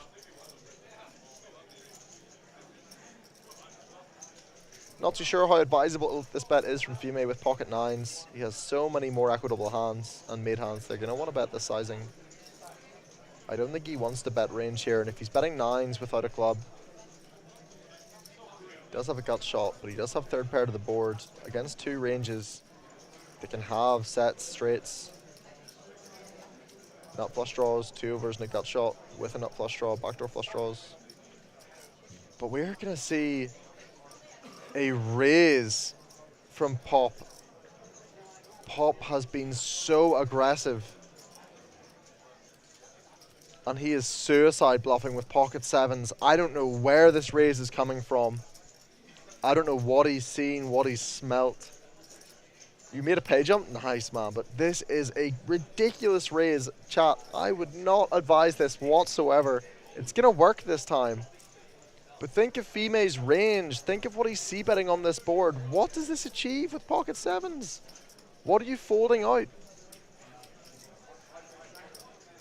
What are you going to fold out? Makes it 75k. And I just don't understand what Pop is achieving there. He doesn't block anything. His hand doesn't improve on further streets. A 7 can be a reverse implied odd. Oh wow, that is a crazy, crazy check raise with pocket 7s. The c-bet with the 9s was optimistic at best, but that check raise with pocket 7s, extraordinarily out of line. Pop has been playing very out of line on this feature table. But he's getting the job done, and he's picked up a lot of chips by doing so. Very aggressive, very large sizings, bluffing every single time he has been in a pot. Well, he did flop a set. See, this is the thing. You play online with Pop a lot? Oh, do you? Oh, as in just generally, you feel like you do? Whether it's actually him or not? Yeah, like, that is wild. And then to think he didn't go for max value when he flopped a set. He essentially lost value by not getting max value. Pocket 2s versus pocket aces. Deuce 3-6, Queen Jack, Rainbow. And he didn't go for max value. He just called a quarter to third pot river sizing. So he's going absolutely massive.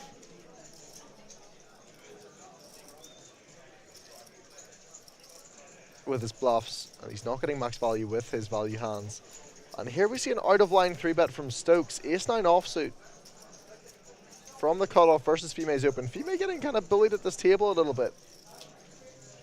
10-8 suited, not an unreasonable hand to call here out of position. With Crush versus a lot of players, he will, because people will not call with the correct frequencies. People will overfold. But this is wild. This ace-9 suited is just such an ill-advised 3-bet from Stokes. Fime taking a low frequency call with the 10-8 suited.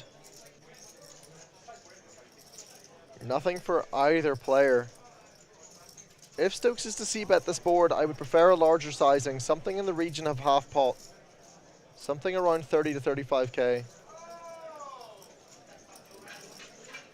Do you see the smaller sizing getting used, the 21k? It is a board that does actually favor +1 in a 3-bet pot. He's going to have more suited hands. He's going to have 4s, 5s, and 7s. You're not going to have these hands. He's going to have more of a range advantage on this board, and Fime looks like he understands that. And he's actually going to float with a 10-8 of spades. Very, very speculative, but Fime understands that this board texture is much, much better for his hand than Stokes. Same with the Jack. The Jack is definitely better for Fime. And Stokes burning through this towering chip stack he brought to the table. Stokes should give up with a hand like ace-9 now. He doesn't have a heart in his hand. He unblocks a lot of the continues that Fime's going to have. He realizes that he probably shouldn't have 3-bet this pre. C-bet in the flop is fine. Is Jimmy Cairn still in? I'm not too sure. We sell.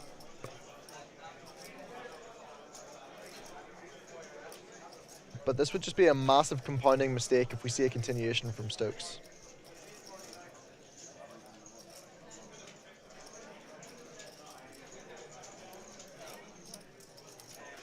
And it does look like he's going to compound his mistake with a continuation on the turn. It might work versus Fime's specific hand. But versus Fime's range, Stokes is just dusting off chips with the ace-9 offsuit. Again, choosing the small sizing, Fime getting great equity here. But it's so hard to continue facing the 3-bet pre, facing the flop c-bet, and the continuation on the turn. But he's going to get sticky. Fime is not folding. Maybe he has history with Stokes. Maybe he knows Stokes gets up to it. And Fime is going to have a lot of river leads because he is not going to take 10 high to showdown. He will take an 8 to showdown though. He will check this hand. I would be very surprised to see a lead from Fime when he pairs the 8. I expect a lead on a heart, even though he shouldn't. I expect a lead on a 6, on a paired board. But Fime gets sticky, gets rewarded. Stokes getting incredibly out of line with the ace-9 off. And it looks like he's going to get punished for it. It looks like Fime is going to pick up a big pot. Fime could block river, I guess, but it just doesn't really make sense. Check call, block river does not. It's not really a line in my eyes in this 3-bet pot. Fime should just check, take a showdown now that he has hit an 8. If he does think that Stokes is up to something, this 8 is going to be good a lot of the time if he was calling down with that double gutter. He had to believe that his 10 and 8 were outs. So it would not make sense for him to continue betting in Stokes. This would just be suicide if he was to continue betting, but he is. Stokes, this is just not advisable. I just don't get it. He's just not even thinking. He's not even thinking about the hand. He's not thinking about the range construction of both players. He's just decided that ace-9 he's going to blast off with. Fime, I think, is going to work this one out. Does Stokes really believe that he can get value with pocket aces and pocket kings? Pocket queens, 3 streets.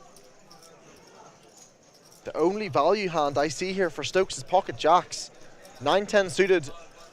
Does not make sense to be used as a 3-bet pre here from Stokes. And I think Fime is going to work this one out. I think Fime is going to find the call.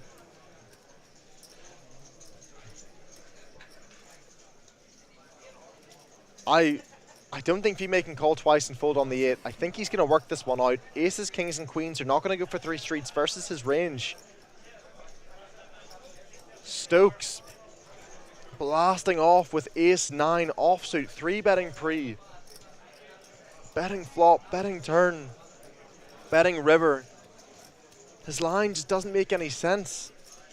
There's no logic to it. There's no parts of his range that are going to do this on this board texture. Not this deep stacks, not versus these positions. No, it looked like he was thinking of folding.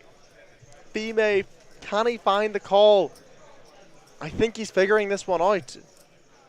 I really do. He has a 10 in his hand. It's a great card if he thinks that 9-10 is 3-betting pre. And is he going to make the call? He makes the call! What a call from Fime! What a call! Shows that Stokes was absolutely blasting it off. He's going to show the 10-8.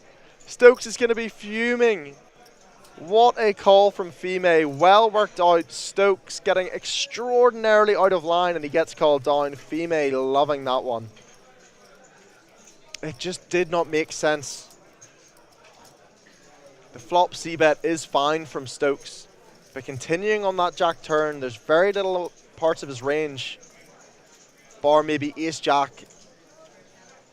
And look, Stokes is shaking his head. He probably thinks that Fime stationed him down, but his line didn't make any sense. Does ace-jack of hearts play that way? I don't think so. I don't think ace-jack of hearts goes for 3 streets. Whenever the flush misses. Because Fime's range is just so strong.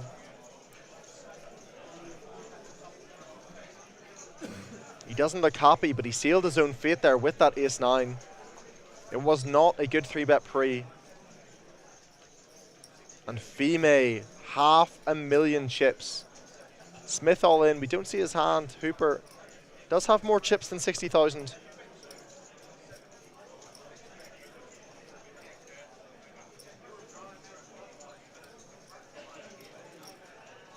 Stokes gonna call this 12 big blind shove with his pocket 4s. He looks very tilted. He's shaking his head. He's muttering under his breath. But he sealed his own fate with that ace-9. It was just not a move that he should be making to it. It's a good fold with king jack, but that ace-9 play. No logic behind his sizings on the turn and his river sizing. His bet line. Facing the cutoff or facing the early position player's range when they just call that 3-bet, they're going to have all the sets. The only hands he was really targeting, I guess, were maybe missed flush draws by going bet with that ace-9. I can't remember if he did have the ace of hearts in his hand. Don't think he did, which is why I didn't think it was advisable to continue on the turn, because you're never going to get a fold from those flush draws with overcards. And Wasson the big blind with ace-queen. It's a pretty good reshove spot. Stokes just calling, not isolating off of his shorter stack. Does cap his range a little bit. And a nice all-in from Was. I very much like this move with the ace-queen for 20 big blinds. The blinds are currently 3,000, 6,000 with a 6,000 big blind ante, and Stokes can't believe what he's seeing.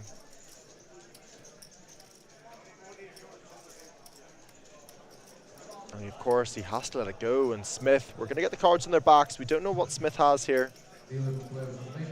His queen. Going to be in good shape a lot of the time.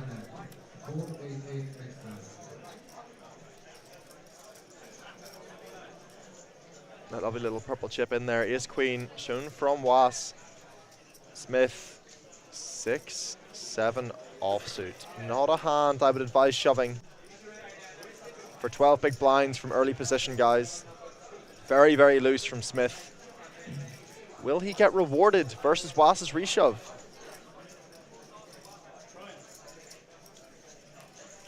2-1 favorite. Wow. Wow. I would not be a happy man if I was in Was's shoes. Just flops him absolutely dead. Yeah, he's dead.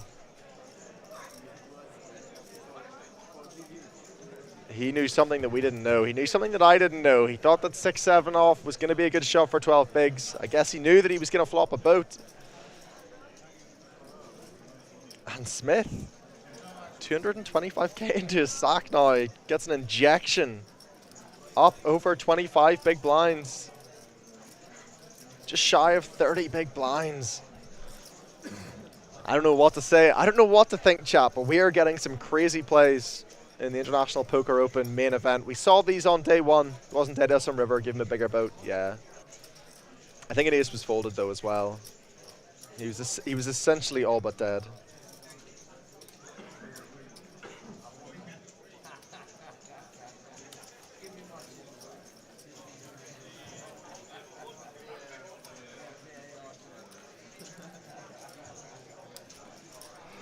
Whoa. I don't even know what's going on. It's hard to describe, but it's very reminiscent of our day 1B coverage. Stacks were incorrect. Smith only had 27k. That would make more sense to shove 6-7 off with 27k. Let's have a look. Yeah, it does not look like he has 200k in front of him at all. We do have an updated chip count. When did I ask for it? I asked for the updated chip count. At 15:07. It is now 15:25.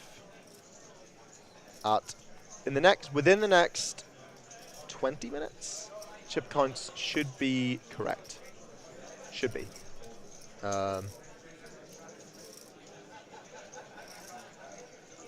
Yeah. Chip counts will be correct by 22. Makes more sense for a call if that was the case. Yeah, it does. The chip counts should be updated soon. They should be corrected. Something obviously went wrong somewhere, and that's just influenced how we've been reading these situations, how we've been reading these stack sizes. But yeah, that is certainly not 30 big blinds in front of seat 2.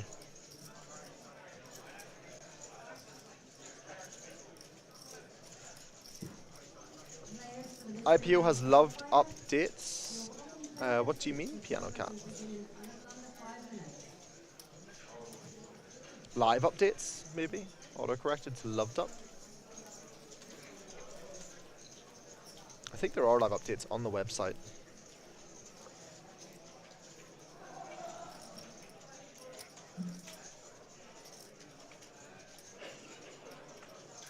TBC said, yes, the live chip counts. I guess I could get that on my phone, but the only thing is that wouldn't be much of a help because we are 30 minutes in the past to protect the integrity of the game.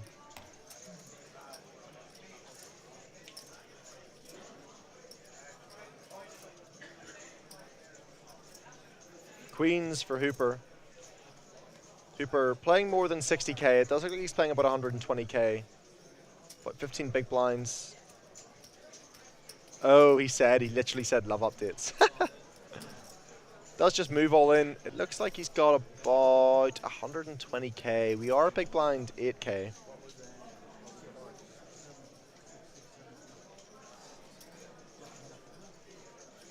So he is shoving about 15 big blinds here from what I can see. That's ancient history now.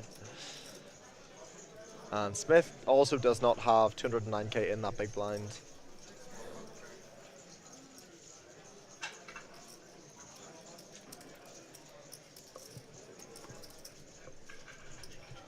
For those of you who are watching us on YouTube and would like to join in the conversation, you have some insight you would like to say, how you're finding the commentary, how you're finding the event, if you're down here, you want to say hello, you can join in on the conversation, twitch.tv/UnibetPoker, all one word. And you'll be able to see these mysterious faces that I am chatting to if you are watching on the IPO website or you are watching on YouTube.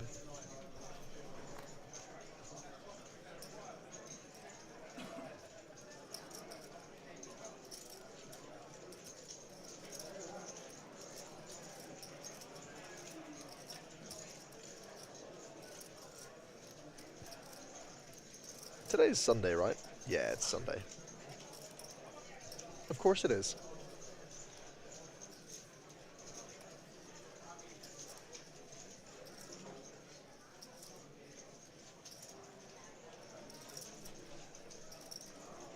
Fime, ace 3 on the button. Very standard open here.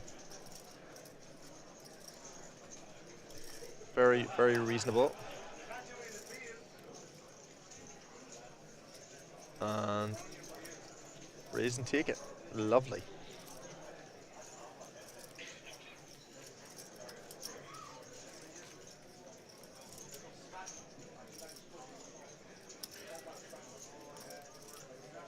Simon Wilson, our high roller, super high roller winner for 19k. Currently 10th in chips in this IPO main event day 2. There is a world in which we see him make the double final table.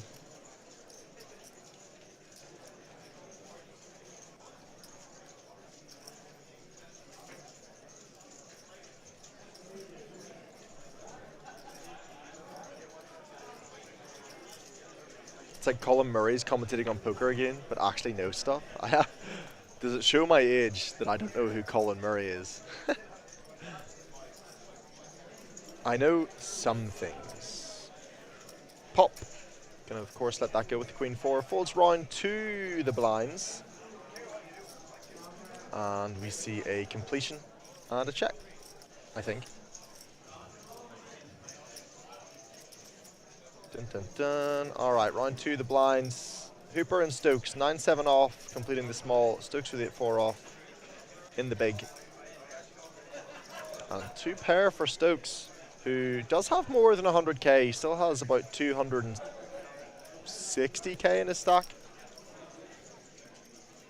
So chip count's definitely not currently correct on stream.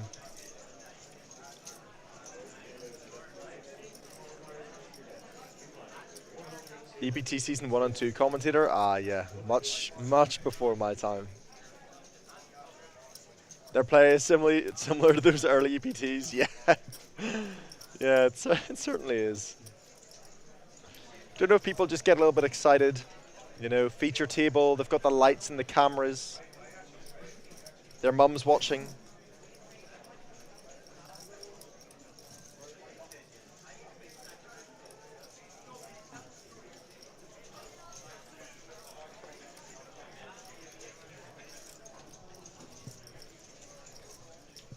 I'm not sure when the first break is coming in for these players. I couldn't quite tell you.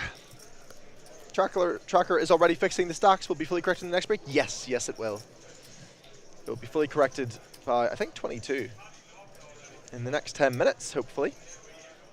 But yes, we will do some mental gymnastics and work our brains by looking at those big reds. People generally stack their chips in 20s. Of course, we can see Pop not conforming, not conforming to standard. Oh, I know they will. I just told her, no worries. We're going to see Wask come in with the open Jack 10 of diamonds, a beautiful looking hand. Ace 6, going to be a fold for Fime. Let's not get out of line here. Smith, folding 3s, very tight fold, especially because he is actually playing a very short stack. I think 3s probably should be all in there, especially when he's playing a stack of sub 10 big blinds by the looks of it. I think he's playing close to 80k. And pocket 3's going to be a very, very, very good reshove for 10 big blinds.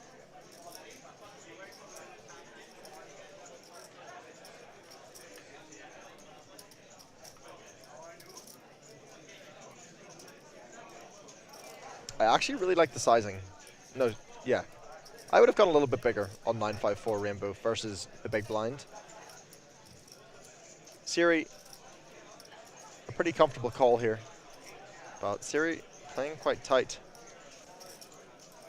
Gut shot, some backdoors, 2 overs to second pair. Think about early positions range. It's going to be a lot of high cards. There's a lot of turns that you can lead on this board.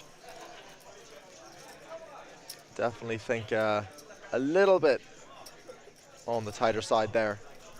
A little bit too tight for my liking from Siri, but she has made the cash and she is still in the tournament, trying to find that much needed double up.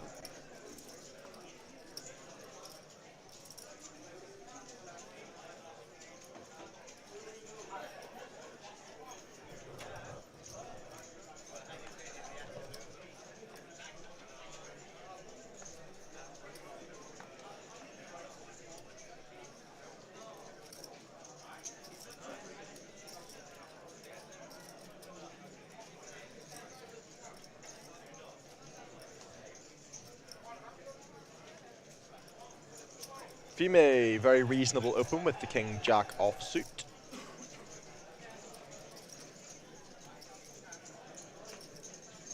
Folds round to the blinds. Siri, of course, going to get out of the way. Pop 9-6 offsuit in the big blind. Just going to let this one go. This is a defendable hand to a min-open. Didn't actually quite look to see if it was open or if it was 2.2, but 9-6 definitely a defendable hand there.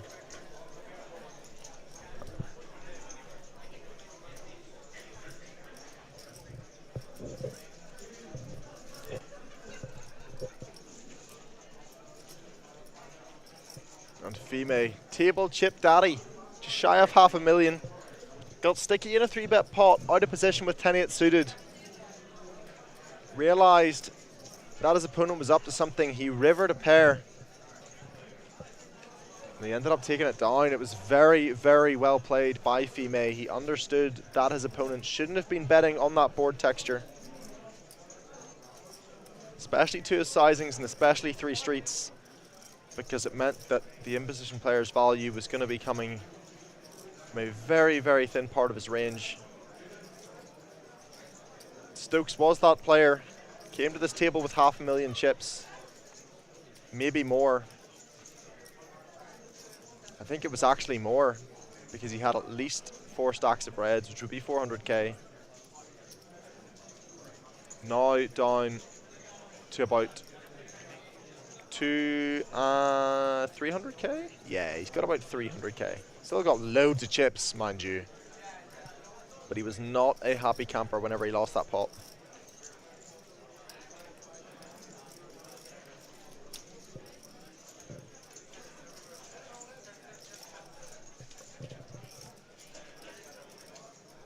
Alright. I don't really know what's going on here. It looks like Stokes is open Jack 5 suited from the cutoff. Pop defended and flop top 2. How many players are still in? 103 places were paid, and we made the money about half an hour ago. So I would assume somewhere in the midst of about 90 to 95 players still remaining, Argonham. That would be my guess. And top 2, very good hand, and it does get the job done.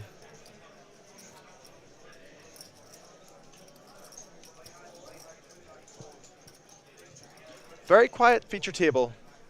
Hopefully we get a little bit more more chat, more comedy. But as it is day 2, I did expect to have a little bit less banter at the tables compared to day 1B, where we did have some crazy action, some crazy commentary from the players at the table. Everybody was having an amazing time. Hooper gonna open it up with the Queen 10, but Stokes has Ace Queen here from the hijack.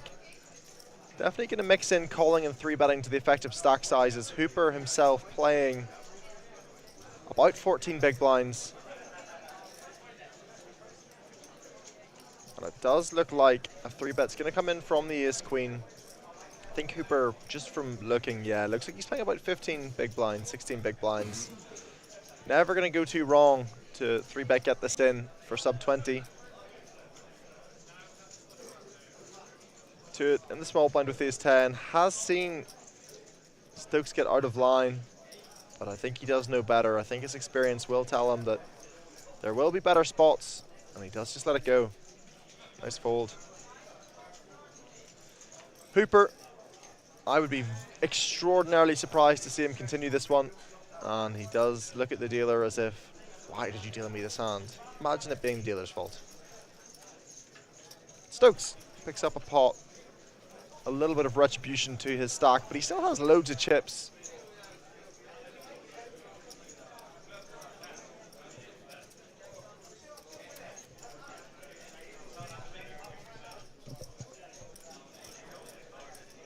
also, it is my sister's birthday today. Happy birthday to my sister. Just thought I'd throw that one out there. Be the good brother that I am. Or I should be.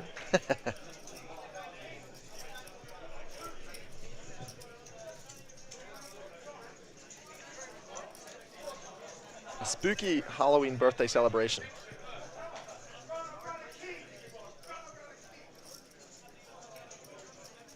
Hooper, I don't really know. I think he's giving, yes, nice. So this is us getting our updated chip counts.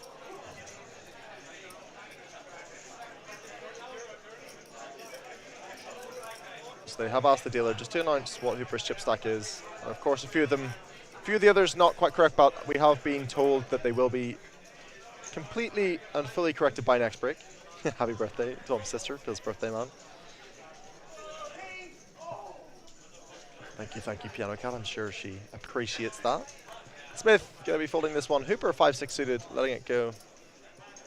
112k he has now. Stokes playing about 325, 330k. Gonna raise the Jack 10 suited, sorry, the Jack 10 offsuit from early position. Was should just be all in, but his stack size isn't what we think it is. Does decide to make the call. Fime, Ace-5 offsuit, just gonna be a fold. Ace-5 suited would be a great spot to squeeze. Whether or not he does think Stokes is still getting out of line, we may see the 3-bet.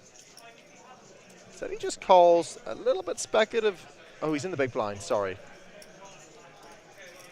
Look, I'm awful at commentating, guys. I apologize. Great defend from Fime. Misreading the hand. Fime flops second pair. Was also a second pair. And Stokes, nada. 2 overcards. 3 to a straight. And it is the kind of board texture that Stokes is going to be betting to a pretty reasonable frequency, a board like 9-5-4. But versus both blinds, I think checking here with his combination is very nice. If you're going to want to bet, you're going to want to bet with at least a little bit of equity. And of course, having 2 overcards and 3 to straight is nice, but having backdoor hearts, having a flush draw would be even better. And you think about a lot of your range that does want to bet, and Stokes does find a nice little check. An 8 on the river could spell disaster for Was. But I think Was is going to lead turn here with second pair from the small blind. And it looks like that will be the case without being able to see how much he has bet. He's bet 25,000. Just less than half pot. Fime. Ace-5. I think it's not an unreasonable spot to call once. I think folding is fine as well. You don't have any spades in your hand, which does make calling a little bit more attractive when you unblock the flush draws that the small blinds could have. The small blinds shouldn't really have hands like 6-8 and stuff as well, so whenever they do bet, it is usually going to be a lot of value. And Stokes is getting sticky. Gut shot to the nuts and 2 overs. Only has 6 outs. That is not one of them. But the question is, does Stokes bluff the king river after checking flop? And if that's the case, will Was be able to work it out? Stokes is going to have to bluff. And he just uses all in as his sizing. He's repping the flush. And Was doesn't even think about it, he just lets it go. I don't know how I feel about that all in. If you think about it logically, how many flush draws is Stokes checking on that flop? In GTO theory land, there is going to be a percentage of the time he's going to check that flop with a flush draw.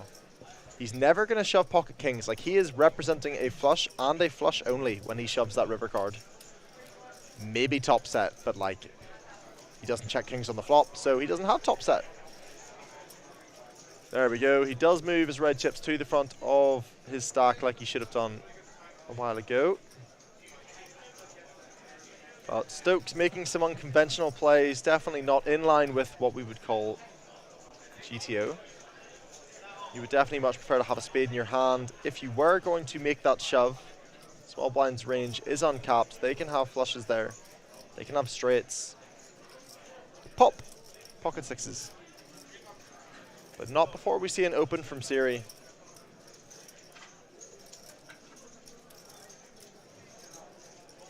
And what is Siri's effective stack size here? Does Pop want to make it a 3-bet? Does he want to get it in versus Siri? Deny equity to the players behind. It looks like Siri is playing a very short stack.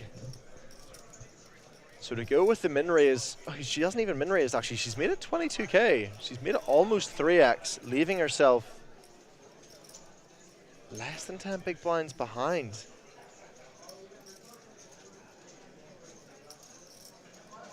Not something that I would advise from Siri here. I think all in is much better than this weird 2.8x.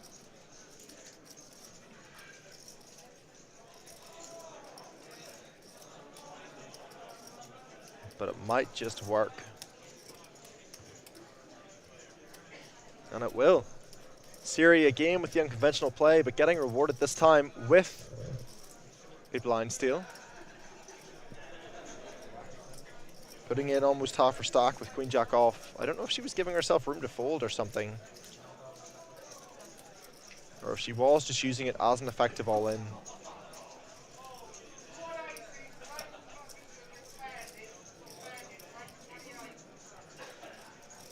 Definitely providing a lot of valuable insight into the minds of these live players for anyone who does play live often but doesn't get to see sort of, you know, your normal 300 euro, 150 euro, 200 euro tournaments getting played. Maybe this will open some population analysis into your mind, make you reconsider, are you overfolding versus these players, are you overcalling versus these players? And to it, very, very card dead recently. He is now down to 20 big blinds, if that stack is correct. Which does look to be.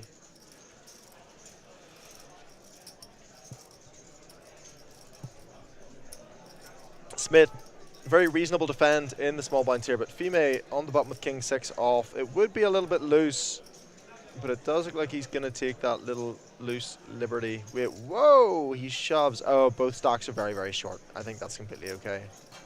Hooper, of course, not going to fold. Ace-8 suited. And we are off to almost the races. 55, 45 is essentially as close as you're going to get with this one. Fime needs a king or a 6, and we will lose Hooper. Hooper has been avoiding bullets all day. He is in this tournament.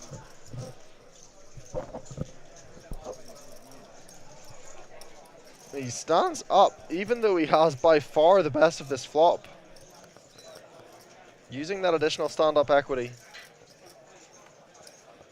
And he does hold. Fime, a little bit optimistic with the king 6 shove. Shoving it for about 14 big blinds effective, I think.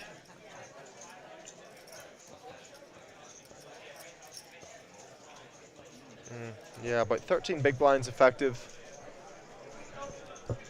I think you can definitely use a hand like king 8 off, king 9 off, king 10 off, king jack off. Maybe induce king queen. Shove a lot of your weaker offsuit ace x up to sort of ace 9, ace 10, and juice the better ones.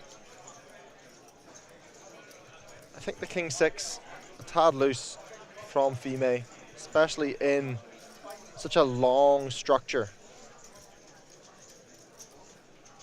Don't need to push those small equitable edges. You can kind of edge past some of these closer spots in favor of trying to outplay your opponents post-flop down the streets. I do think that is a little on the loose side from Fime with the king 6 offsuit.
interesting dynamic at this table. There has been some very wild play, some very loose bluffs, sometimes getting called, sometimes not. Players missing value here and there, but for the most part, we haven't really lost many players on this table. I think we actually only lost... the Invisible Man, who was sitting, well, not sitting, in seat 4. To it, he's been pretty card dead, has 20 big blinds, and still does find the disciplined fold with the Queen-Jack offsuit. Definitely arguments for opening that there versus this table. Smith all in from the cutoff, Queen-6. Stokes should not be folding the Ace-10 here, and he does not. He doesn't even take much of a thought, he just moves. A big re-ISO win, just over 100k.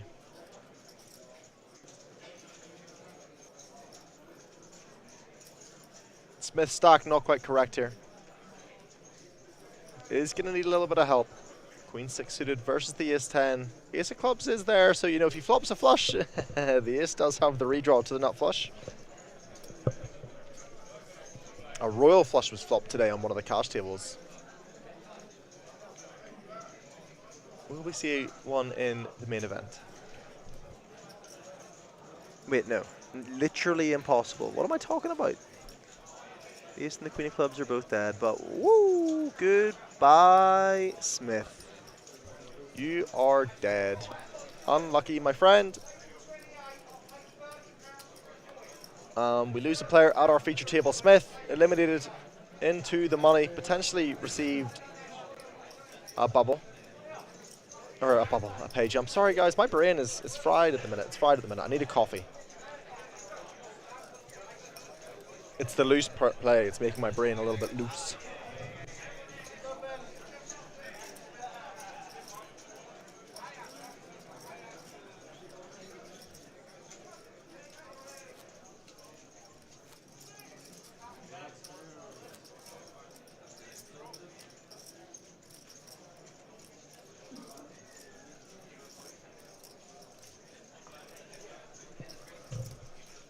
How will we see the rest of this feature table play out?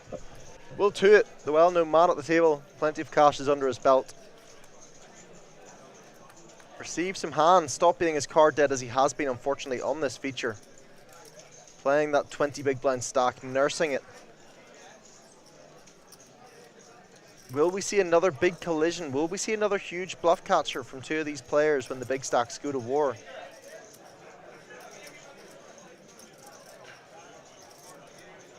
Siri moving all in. And Pop should just be folding the 9-6 suited here. Does let it go.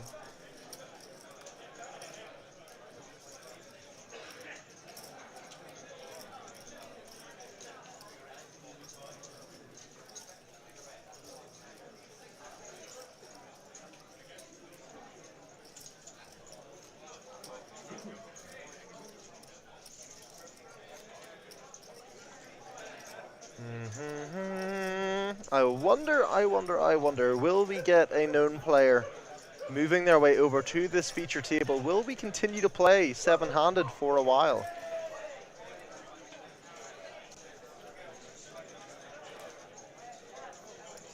Will we ever see a new feature table today? Will we be sticking with these bad boys? Questions that will be certainly answered as the day goes on.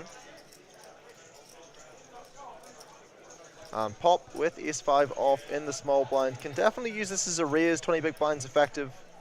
Can also use it as just a limp. Limp jamming isn't the worst option, but we have seen Pop take the more aggressive lines here usually, and he is just going to make it 2.2. Tuit, unfortunately, picks up garbage. Has to let it go. Shows the ace to it, lets him know, hey look, I'm not getting out of line with these raises blind v blind.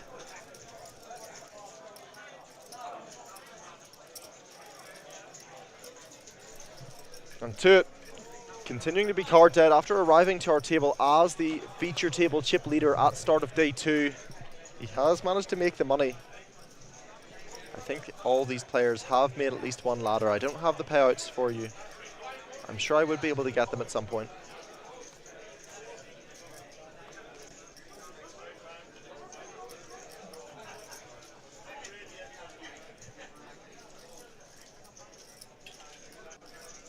We'll try into Siri in the cutoff. He lets this one go. Round to the button. Pop. 9-7 off. Could get a little bit out of line. Could go for the open here. And it looks like that is what he's going to do. To it. Very reasonable call with Queen 10 of diamonds here. Also not the worst shove off of his stack size. And he does make the move. Understanding the wider open from the button. Going to punish that range. His hands can have equity against a lot of hands. Lass is on a short stack. He has to let this one go though, and he does make the correct fold. Pop, never calling. To it, makes a good move, picks up some chips. Pop, a little bit of Hollywood, making to it sweat. Knows that he's never calling this one. 5, 4, 3, 2, 1. Let the hand go.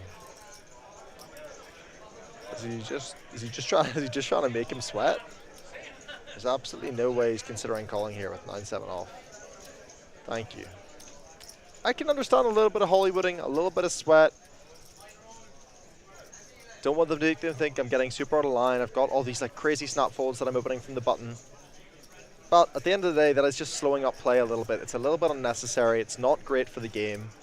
It's going to be seen back on the live stream. Sure, do it on your table where people don't know what you've got, but these guys are going to see that you've opened 9-7.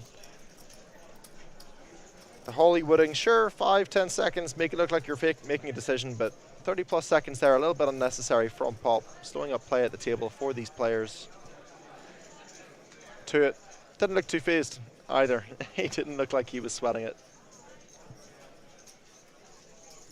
Very experienced players will just know that it's the standard spot. He has just put the chips in. Whether he calls or not, it's up to him. His decision's been made. And unfortunately to it, once again, not picking up a playable hand. Last in the small blind, Queen 8 off. Depending on his stack size, will just be all in. He does actually have more than 17k here. It's not going to be much more, but I think he probably should be all in with a hand as strong as Queen 8 if he does have sort of sub 10, sub 8 big blinds. It looks like that is going to be the move. Looks like he's playing maybe 6 big blinds. No, he's playing more than 6 big blinds. He's playing an amount. Couldn't hear the dealer there, unfortunately, but I think... Let's have a look. So that's 75, 80, 90, 100... He's playing about 120, so he is actually playing a few big blinds more than I thought he was. Unless the yellows are ones. Are the yellows ones? No, the yellows are ones. I'm completely lying. The reds are fives. So he was actually playing about 60, 70k. Yes, 8 or 9 big blinds. Very reasonable.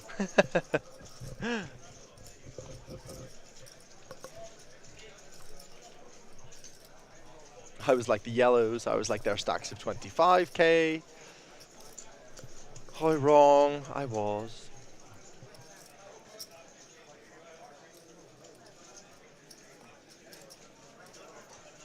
Stokes, banger of a hand, pocket jacks in early position. Holding round to the blinds. Hooper not going to defend the 5-3 off. Hooper going to defend the 5-3 off. Versus this under the gun open from Stokes.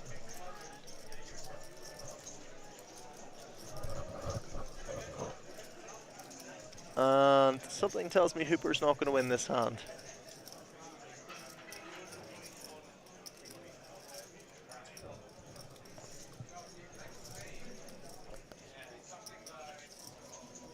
Hooper checked. Okay, he finally checks. Stokes checks back. I don't think Stokes should check back here with pocket jacks. I really don't think that's advisable. This is just going to be a pure range bet on ace king 10 from under the gun. Maybe you find a check with queens.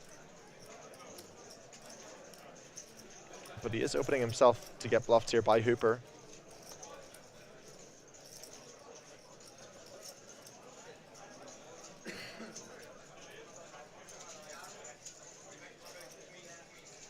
think Hooper's thinking about it. It's 5-3 off. I think he has fired another bet. He gets the fold from the better hand. Stokes folds the jacks. You have less than 3 minutes left now. You're up to go back. Hooper getting it done with the bottom of his range. But that's the thing, like, Stokes has just massively capped his range by checking flop. He's allowed himself to get pushed off that hand.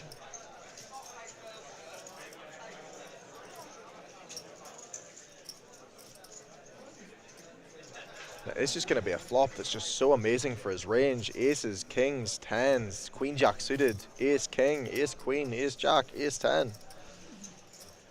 You should just be betting that board. Because you don't necessarily want to think of what is my specific hand. You want to think of what is my range, and then how does my range interact with this board. Does my entire range want to bet this board a lot? Do I have lots of interaction with this board? Not just going, ugh, jacks, 2 overcards to the board. He has opened under the gun. He has the density of all the strong hands. And Hooper correctly exploiting the fact that he did check that flop.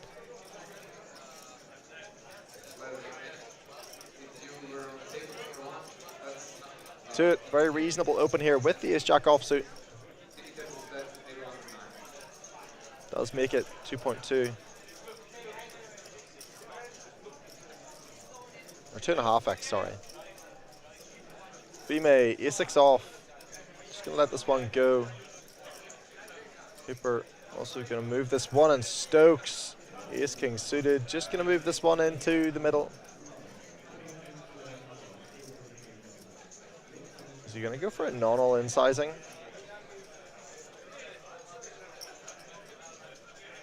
I would be surprised. 20 big blinds effective. You're out of position. Main event, we have 2 or more players checking at the table. Betting them. We are starting 1 minute. So, Does go for the non-all-in sizing. What's he choose? 60? on the TV table. And if you've been on the free table, you're now on table number 72. Like, just go all in. You're just not leaving anything behind on the flop. I think Toot's going to be able to find the fold here with the ace-jack. The big blind just does not 3-bet enough versus these early position opens. And I think Toot's going to find it. I think he's going to find the fold, and it looks like he's getting rid. Very nice fold from Toot. And he just said, I've dodged a bullet. Especially non-professionals.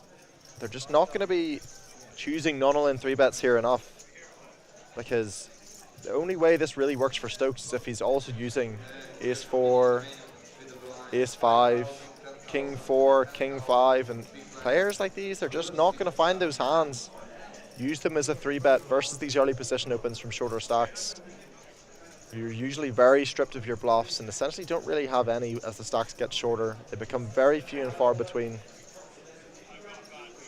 And all-in sizing going to be much more effective there by finding some hero calls from, you know, hands like ace queen or whatever. But when you make it that all-in sizing, you're just polarizing. You're just saying, "Pool, I have a really strong hands and I don't want you to fold. I want you to see a flop. I want you to catch something." And I think 20 big blinds effective. Ace king should just be getting in there from the big blind, because not only that, but you're also playing out of position. You are giving the option for that player to play post flop in position.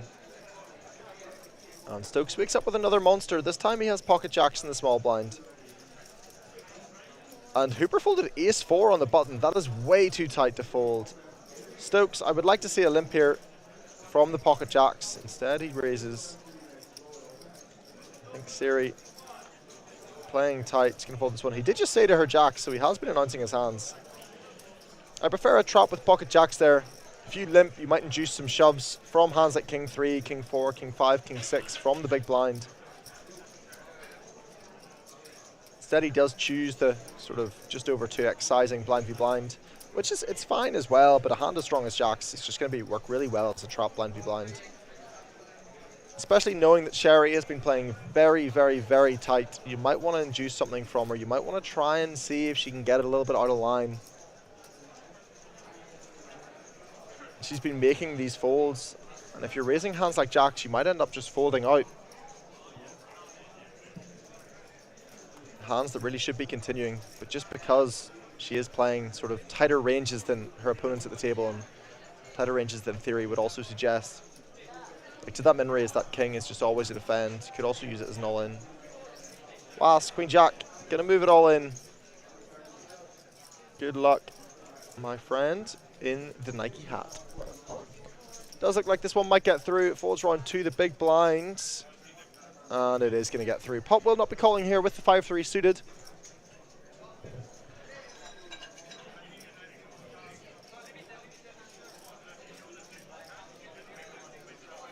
And a couple of shove and takes it for Was here.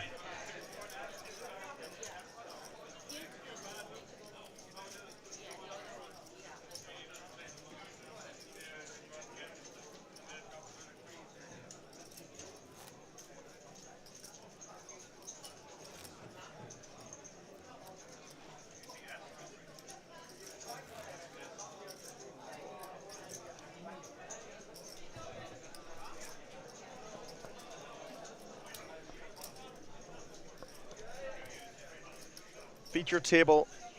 It's been an interesting one. There's been some big bluffs, some good hero calls, and some tight folds from some of the players at this table. No real banter, no real chatting, everybody being very serious at this table. A stark contrast to day one of this main event, and also even getting close to the final table of the Super High Roller. There was a lot more conversation at the table, a lot more chat between players. All of these players not wanting to really give away much information.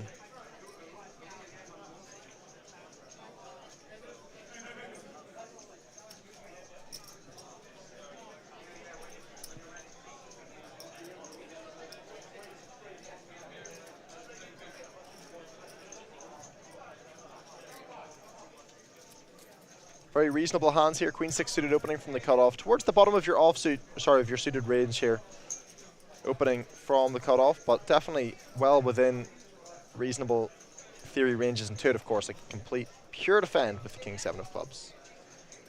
Top pair for Tuit, getting rewarded a little bit after being pretty card dead recently. Stokes with a very reasonable c-bet. I would c-bet not much more than sort of 12 to 15k here. Stokes going for the 10k. I think that's a very reasonable sizing. To it, I would like to see just call here. I don't really like this shove, to be honest. If you think about what you're getting called by, like, what are you scared of? Why are you shoving here? There's only one overcard. An ace, somewhat scary. But king 8, king 9, king 10, king jack, king queen, kings, ace king, all calling you. Sets, all calling you. What worse is going to call that shove? And I think that was a little bit greedy and a little bit optimistic from Tuit there in the big blind. I think taking it to the turn, knowing that our player in the cutoff is very, very willing to bluff it off 3 streets. I think that was a bit of a misplay from Tuit's top pair.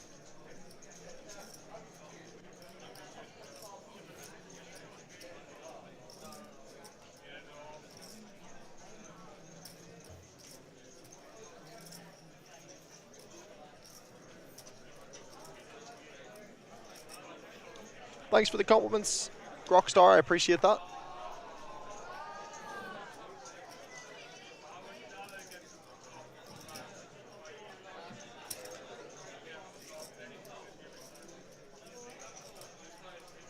Hooper, Queen Jack offsuit in early position, is going to open it. Folds round to Tuit in the small blind. 10-6 suited, should just let this one go. Nice and disciplined there. King Jack suited in the big blind for Was. Depending on what his stack size is, depending how effective he is here, he could just go all in, and it looks like that is going to be his move. It is a very defendable hand, and I think there is going to be a lot of times where you're going to want to see a flop with the King Jack suited here and not just go all in. Really depends how much he's shoving for.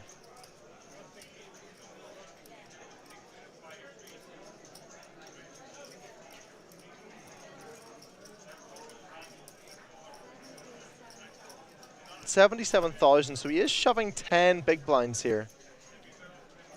And that's a very loose call.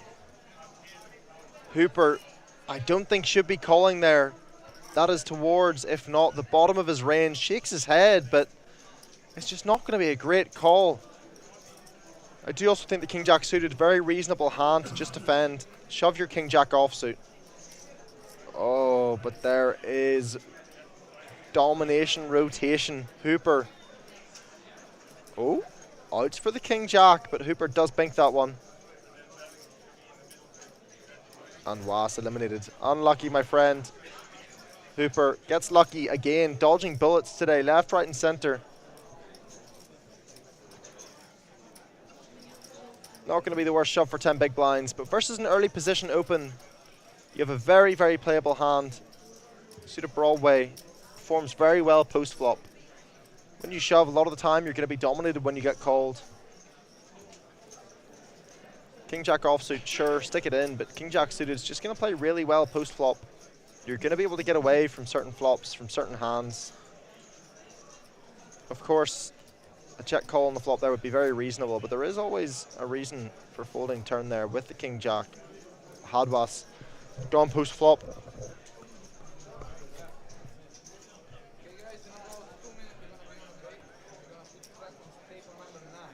Alright, so in 2 minutes we're going to get a break and we're going to get a new feature table. And chat, I can get you a little bit excited. I can tell you that the one and the only David Lappin is coming to feature table after this break.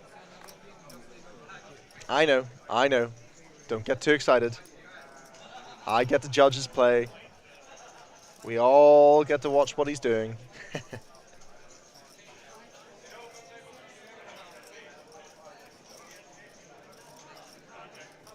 But David Lappin will be coming to the feature table after the break. Hey, Ian Simpson, how are we, buddy? Is he bringing his bath? I sure hope so. He will be coming into the feature table with 500,000 chips as well. A beautiful stack, well over 60 big blinds. Say well over 60 big blinds, about 60 big blinds. But you know what? We can just be nice about it.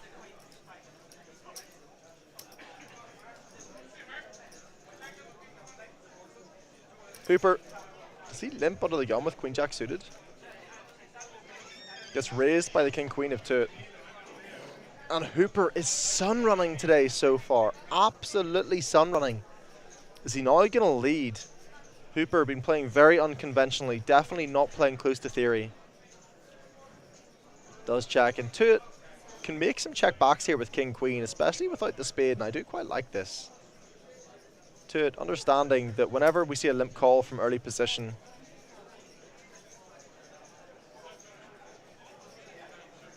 there is going to be a reasonable amount of Jack and 10x, but I don't think you can fold your hand just yet. You've got 2 overcards, you've got the open-ender. You don't have a spade, though. It's not the easiest spot in the world, but it would be pretty tight to fold.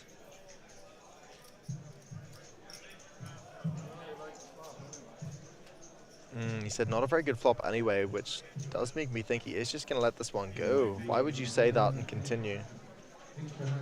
Why would you say not a very good flop and call the turn bet unless, you know, you were massively speech playing?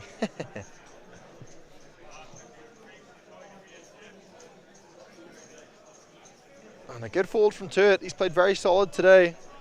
He was our starter feature table chip leader, and these players are going to get moved back to their original table. We are going to take a quick break here at the IPO Day 2. Hooper, one last look at his hand. I definitely did have a pair, right? Yes, you did. David Lappin coming to the table, and not only David Lappin, but I can give you a full breakdown of what you guys can expect once we get back from our break. We have Stephen Frew, Stephen Freeman, the Battle of the Stevens, Jonathan Cummins, David Lappin, Stuart Shell, Namir Mohammed, and Jamie Bachu, all joining us on feature table in 20 minutes. I'm going to go grab a coffee. I hope you guys are having a great time with the commentary. I hope you're enjoying this coverage of the IPO 2022. 2 days ago, we had day 1 coverage. Yesterday, I was featuring you guys the super high roller won by Wilson for 19,000. There is 39,000 up top in this IPO main event.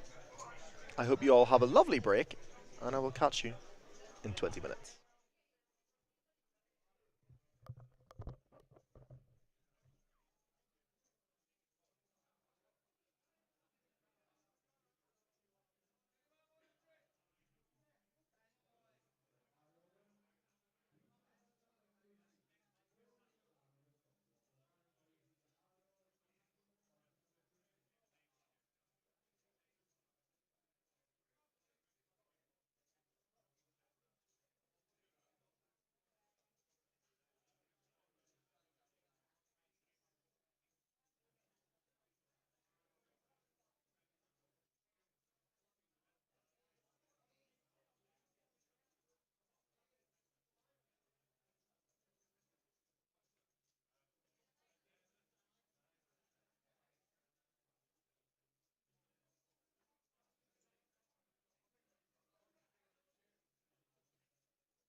Hello.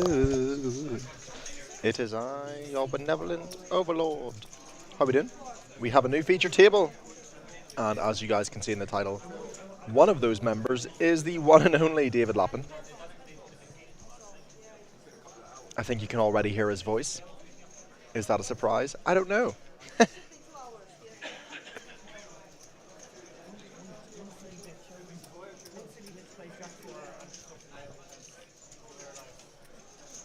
Oh, I can see that apparently, yeah, the laptop was lagging, Piano Cat, and I was spam clicking. And Simpson didn't know where that voice came from. Hello! Alright, here we go. Some more action of day 2 of the IPO. €300 main event. €39,000 for first. All these players are currently in the money. Oh, we probably could put that in the title, like, in the money. I could even do that if I can see.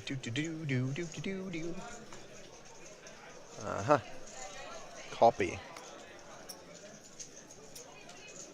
Look at that. Front and center of your screens is the man himself. Trademark glasses, trademark hair. Solo in the booth. I am indeed, Crispy. Good to see it. I've been solo in the booth for most of yesterday, the day before, and today. Giving expert commentary because I myself am an expert at poker, believe it or not, apparently. That is something that I was credited whenever I got to come and commentate here. Whether or not that remains to be true, I'd be surprised. Jackie and Suda definitely could open it from through. Playing 55 big blinds effective here from early position, and he does decide to open it up. Cummins! That's a big hand. Ace King offsuit. David on the button. Queen Jack offsuit. Just going to throw this one into the bin, I would expect.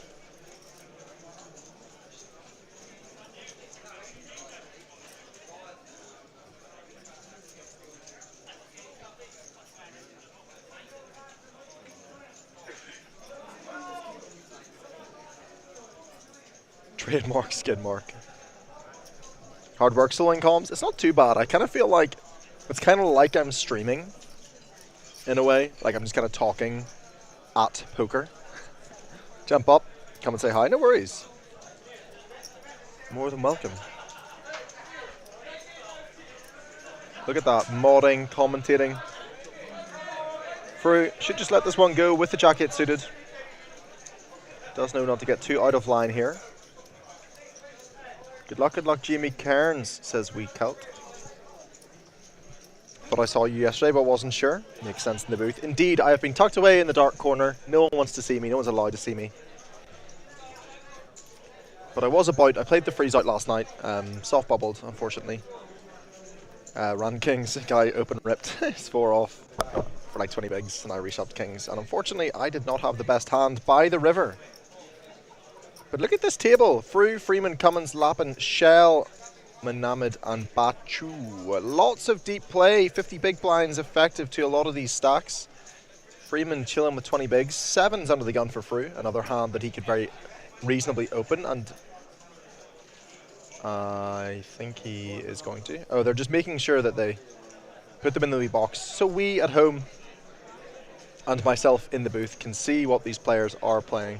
And wow, that's a pretty tight fold. Opening Jack-8 suited from +2, but folding 7s from under the gun. Not advisable. 6s is usually going to be your cutoff. 6s plus around 55 bigs from under the gun. Folding those 7s there a little bit tight.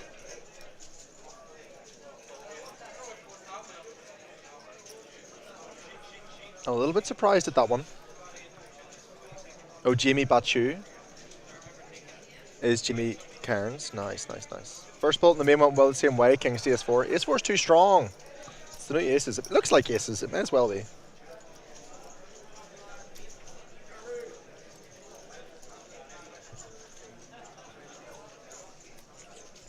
But hopefully a little bit more table chat, a little bit more theoretical and fun spots that come along on this feature table. The last feature table was very interesting, a different type of dynamic, especially compared to the 1K high roller that we did have here yesterday, won by the magic mullet of Wilson. 19,000 euros to go in his back pocket, along with the Star Trophy.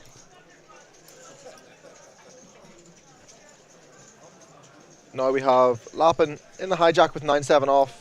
Would be surprised to see him open this one. And he's up and about here, there, and everywhere. I think he was maybe getting some social updates. And now he's going to go surrender his phone to the production overlords. Button gets opened here. Very reasonable hand, pocket fives. Oh, sorry. Queen 10 suited through in the big blind with pocket fives. There is an argument for 3-bet shoving fives here. Sub 40 big blinds versus Manamed. But instead, Free does decide to just call. Manamed going to fire a c-bet on this flop. Would expect around sort of 15,000, 21,000, slightly on the larger sizing. Lap can't stay in his seat. Ants in his pants. Fives. Coming along one street here. Not unreasonable, but if you do think about the button's range, this flop is going to interact with them a lot. However, if you're going to call fives, leading this turn is pretty reasonable. Is the button going to be betting that slightly larger sizing on the flop with a 4? Does leave more 4s to be in the big blind's range. And it does allow the big blind to lead turn for a 5th, a quarter pot. Instead, Free getting sticky with the pocket fives. Doesn't get rewarded. Some straights do get completed. 6-9, nice. Jack 9, and Free turning his hand into a bluff here with the pocket fives. 5-6, of course, completing a straight. And I don't think this is going to work. Manamed, a very strong hand here. Queen 10, top pair.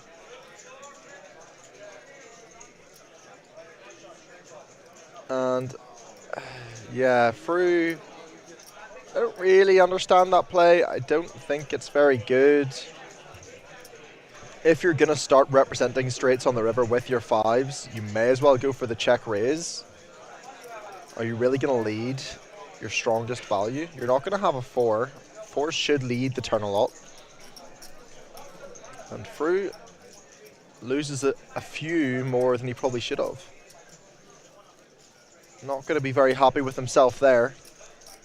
It's just this sort of idea of bluffing into an uncapped range. You've just check called twice. Versus the button on a board that they can have sets, pairs, 3 of a kind. Well, I guess a full house by the turn. But sets on the flop. Over pairs, top pairs. They can have straights. So leading river there with fives is just, it's not really advisable. You want to be bluffing either into capped ranges or when you yourself have the complete nut advantage.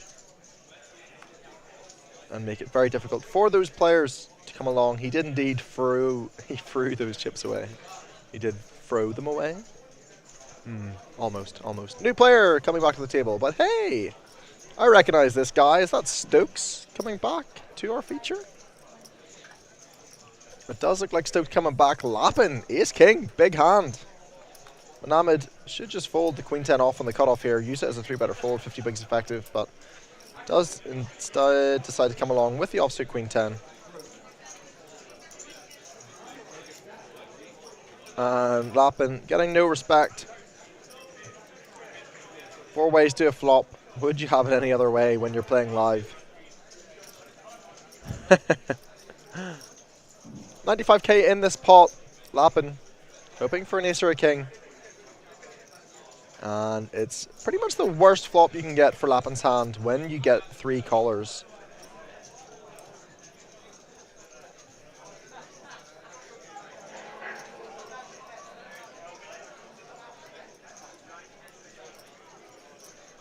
Checks 2 Bachu, puts in a very reasonable bet on the button here. I would like to see it sort of perfect. I was just about to say anywhere in the midst of 25,000 chips. And that's exactly what he does. We have not a clue what Freeman has, but Freeman is all in for 17 big blinds. Bachu getting a great price here with pocket fives. Not only can he have the best hand right now, he does have outs to a straight. Over cards and clubs, a little bit scary though. Only going to have 50% equity a lot of the time here. Calls, and I think he's shown 9s by Freeman. 9-10, whoa, what is that? Freeman just dusting his chips on this feature table. Wow. That is not advisable. What is that play from the 9-10 off of Freeman? Does he get rewarded for this crazy, crazy check raise all in? With essentially 0 equity, he does not get there, and he removes himself from the tournament in a very unnecessary fashion. Check raising all in on a 2-tone board in a 4-way pot. That is wild, because Lappin can have sets. Lappin can also have a lot of check raises on that board. He's probably going to play an almost exclusive check raise strategy or check raise or check call strategy. Very little betting from Lappin. See betting on that flop, I think, 4 ways into those ranges. But that's dusted off with the 9-10. There's no real other way to say it. Completely unnecessary. Just removed himself from the tournament. 17 big blinds going the way of seat 9. Makes a good call with pocket 5s. Gets rewarded. And that is sort of the standard of play that we have been seeing in this main event. Day 1 and day 2. People just punting it off, dusting off their chips, giving them away with 0 equity bluffs. Hands that really have no right to be in the pot, sometimes taking it down, sometimes not. And that was just a little bit crazy for my liking. Just no equity when you get called. You don't block anything. Like, you don't block continuations. You don't block made value hands.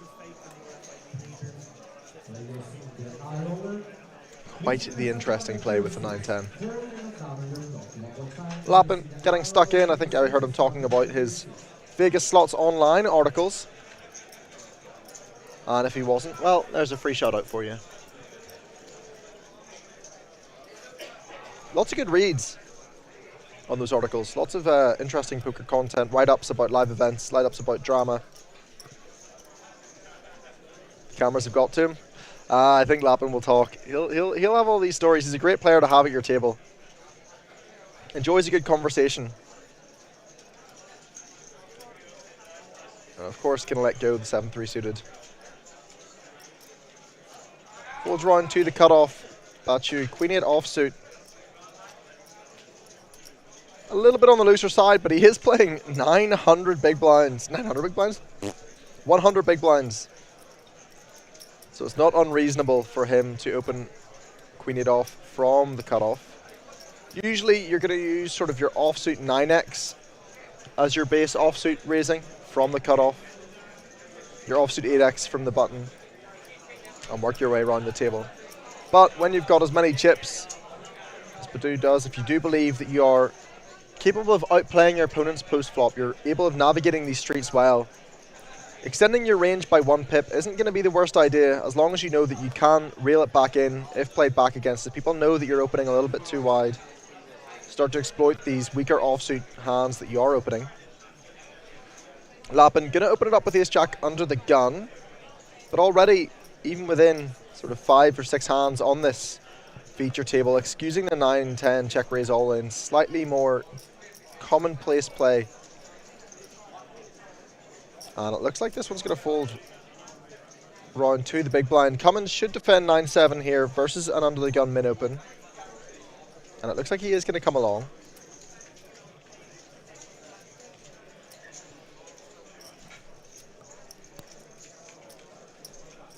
Good flop for Lappin. It is a mono board, and Lappin actually checks back. Not too sure. I do think there's going to be some checking back on mono boards that are ace high from the early position player. Lappin will fire out. I am expecting to see about a half pot bet here, somewhere in the midst of 25k. Instead, goes smaller, goes 17k. Interesting line from Lappin in this pot. Definitely would expect to see mostly small betting on that flop, that mono board. Definitely going to be a couple of checks thrown in when it is ace high. But when you start betting on the turn, you are going to want to start building up a pot. You are going to want to start getting some value from hands that are going to be drawing, hands that are drawing to a straight with a flush draw. Some pairs already. And a pretty clear value bet for Lappin here on the river with the ace-jack. He has under-repped his hand. He does have top pair. He is going to be able to get value from a 10. He is going to be able to get value from a 7. And I would like to see somewhere in the midst of 45k. Anything half pot to sort of 60% would be a very reasonable value bet on the river here. It allows him to have a lot of bluffs.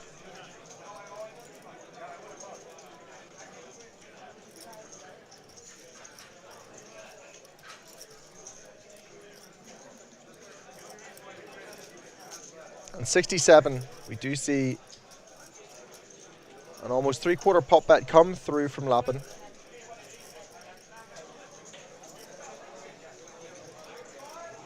Cummings might get suspicious here, but he does make a very nice disciplined fold.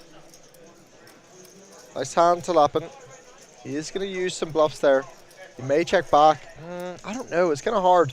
Like, is Lappin checking back here, king queen offsuit? Is he going to check back big clubs on that flop? When he's checking ace jack, it would make sense. Protect that with some hands that do contain a club. Don't just completely polarize yourself. But a nice hand from Lappin, and he picks up some chips. A little bit of value on that turn.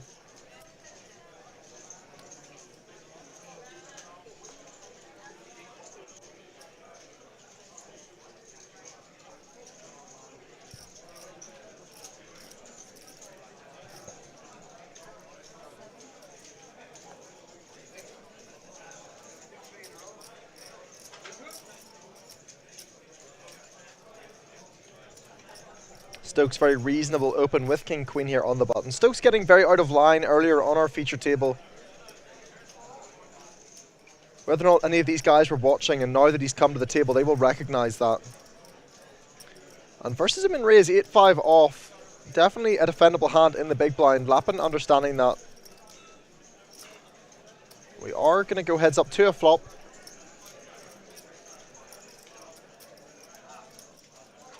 And it's a great flop for the big blind. There is going to be some leading here on a 7-high board. And a hand like 8-5 is going to want to do it pretty reasonably often. Anything in the region of 15,000 as a lead is going to be super, super solid here for Lappin. Does elect to go for the check. Stokes checking back. A lot of the time why you're going to want to lead flops like this is you don't want to give a free card to these hands. Like king, queen, ace, king, ace, queen, ace, jack, ace, 10. Because it makes it harder to bluff these turns whenever the turn does come a card that is going to favor the button's range. Of course, Lappin is going to get it done this time. Really nice turn card for his hand. But I would have liked to have seen a flop lead from Lappin there sometimes on that 7-high board. Especially when it comes rainbow.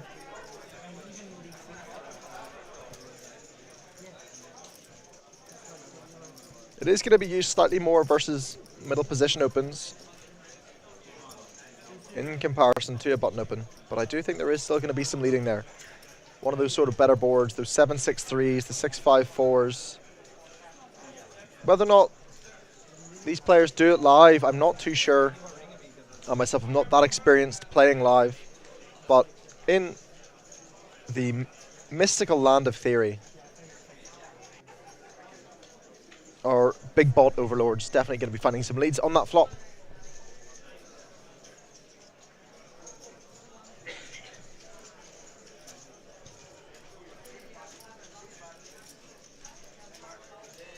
Oh, the camera's got to the guy that shoved 9-10. Yeah. Stokes, lovely hand here in the cutoff king 10 of diamonds. Of course he's going to open this one. It's a beautiful looking hand. Reasonable. Very reasonable defend here from Shell as well with the ace-2 off. And that is a pair for the ace-2. 9-6 deuce two-tone. Stokes with a range bet here. It looks like he's gone quite big. He's gone half pot. And is that a snap check raise from Shell? Oh, yes! Go on, son! He wants none of this naughty business. He knows that Stokes has been up to stuff, and he uses his bottom pair as a check raise. That was nasty. That was, I don't think I've ever seen a faster check raise in my life. Wow, that was quick. It was fresh. And Stokes getting punished for that big flop sizing, which just was not necessary. When you're going to be betting with your range, you're going to want to use smaller sizings because it makes your bluffs or your hands that have no equity very, very expensive. The reason you start taking some bigger sizings with your flop C bets, or when you've got hands that are strong but vulnerable, or whenever the board is favoring or with equal equity to that of the player you're playing against. So for example, if that board was to come, say, 9, 9, 8, 2, nah, that still favors the cutoff. Something like, well, even like the board that Lappin had, the 7, 6, or whatever that was, like the 7, 6, 4, the 7, 6, 3. That's when you're going to start using some bigger sizings because you're going to protect your overpairs. You want to get value with your sets because the range you're playing against is going to be very strong. And versus small sizings, you're going to get check raised a lot and you're going to get blown off a lot of low equity hands. So you play like a check and a big bet strategy on those kind of board textures. Lappin opening the button here with a very reasonable holding. King Jack with a club. And again, checks back. Not something that you see often in theory. These mono boards, you're going to see a lot of small betting, a lot of quarter potting from the imposition player, holding a density on the best flushes. We can of course see that Manabat is not going to be folding to this turn bet from Lappin, but a surprising check back on the flop from Lappin. Because the hard thing is, what do you do now? You have king high. Yes, you've got a nice club, but you're going to barrel all of your flushes. You're going to bet all your flushes on the flop. So Lappin in an interesting spot now, having not bet flop, and I do actually really prefer this check back. Not using his hand in a bluff, it's very hard to represent anything credible, anything reputable after checking back flop and betting that turn. 5 river, just not good for his range. His sets are going to bet flop. And a nice check back from Lappin. A potentially missed flop C bet.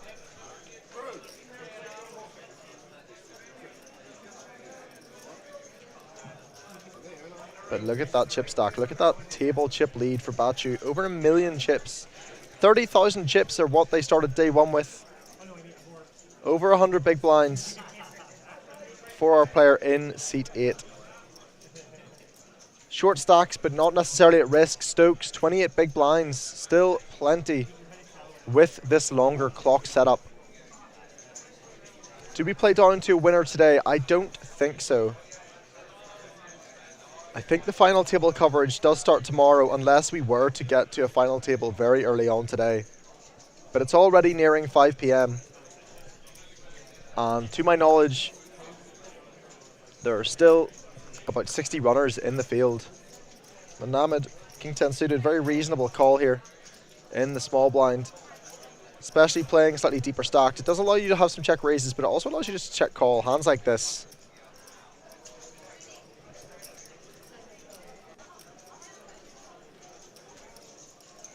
Playing deeper stacked, you're going to have a lot more limping blind v blind than raising. Played at FT and FT tomorrow, says Crispy. Yeah, that's what I thought. And rewarded with top pair for Manamad. He also has the overcard and the backdoor flush draw. Bachu is high, and he's going to check back a lot on this King 5-4 board. He does indeed do it this time as well. Manamad going to check this turn a reasonable amount as well. I would be surprised to see him reach for chips, and he does check. Bachu going to start looking for showdown now with the ace-7. And now this is when Manamad can be certain that his hand is the best hand. He is going to start betting. Anything north of half pot's really nice here. I would like to see something in the midst of about 50k. He does take the smaller sizing. Maybe he is trying to target ace-x. But my issue with this smaller sizing is if I'm sitting here in Bachu's shoes, this sizing looks like it wants ace-x to pay. It looks like it wants to get value from... Looks like hands that want to get value from your ace high. Whereas if you start to polarize, if you start to go a little bit bigger, of course, we know ace high is not going to fold here. It's way too strong a hand, given the action.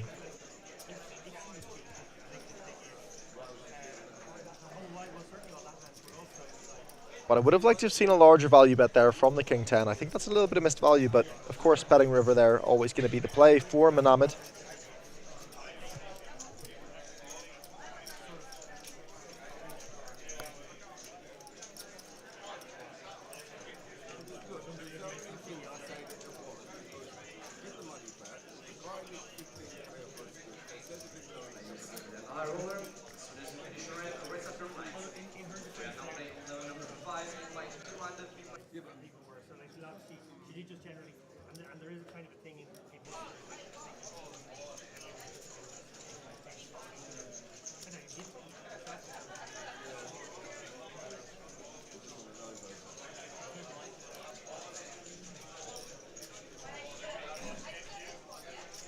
Stokes letting it go. Cummings finding a fold. Lappin not going to open this one.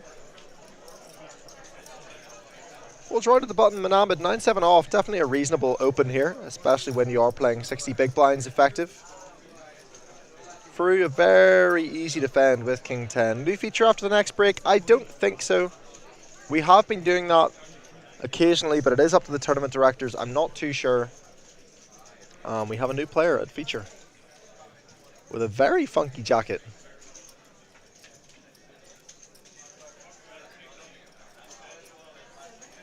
I would expect us to stick with this feature for a while, considering Lappin is on the table. And it looks like... missed the action. Doesn't matter, it was a small pot. Free takes it down. Ooh, crispy M&Ms. The snack of champions for Badu here on seat 8. Big fan. Big fan. There is a chance we get a new feature. The last feature wasn't the most exciting. Not much table talk, no big names. We do have the one and only David Lappin on this table, and a few names known by some of our regulars in Twitch chat at the minute.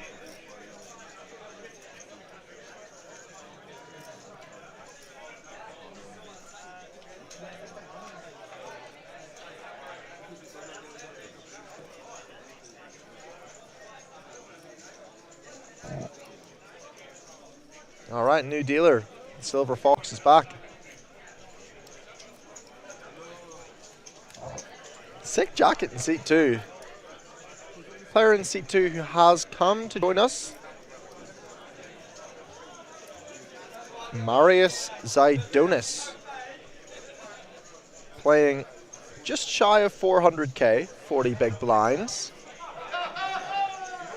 And Stokes, very reasonable hand to open from under the gun off 28 big blinds, but he actually folds. Queen Jack suited.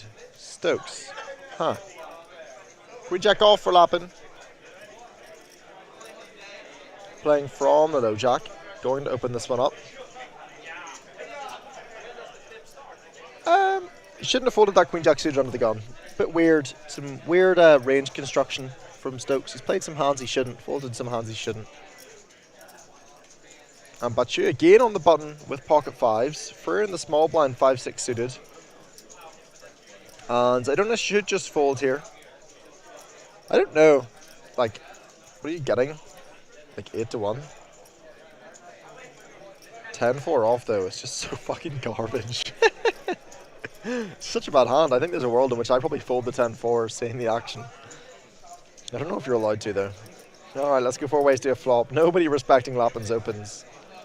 But it's a pretty reasonable board for Lappin to c-bet. However, getting a flop from the button, there is going to be more checking now from the initial raiser in the out of position spot. But a king-high board definitely favouring his range. It is mono, but he does have to know that there is a lot of sort of 10-8s, jack-10s, queen-10s, and backdoor flush draws that are going to continue. I would expect this to check to Lappin, who will fire a delayed c-bet. Fru should not be leading this turn, but it looks like he's going to reach for chips. Fru has been... like, that's just so weak. That's so weak from Fru. Pause, looks at his chips. Flicks in 25k. He already got caught turning his hand into a bluff with pocket fives earlier in a spot that he shouldn't have been bluffing and probably shouldn't have been calling down either. Sidonis looks like he knows that Fru is up to something. Whoa, what is going on? He is calling with 10 high. There is no world in which Lappin continues with his queen jack, I don't think. Not now, not given this action, but we have 10 high versus 6 high. Well, I guess 6-5 has the backdoor flush draw, but what is the 10-4 doing? Lappin is confused. Why are they leading this turn? Why is the big blind called? I have a club. Can I call? Bluff on clubs. Weird hand. I do believe Lappin. Oh, I love it. I love it, I love it, I love it, I love it, I love it. Lappin still going to have ace, king, king, queen here. He is going to check those hands in his range, a pretty reasonable amount.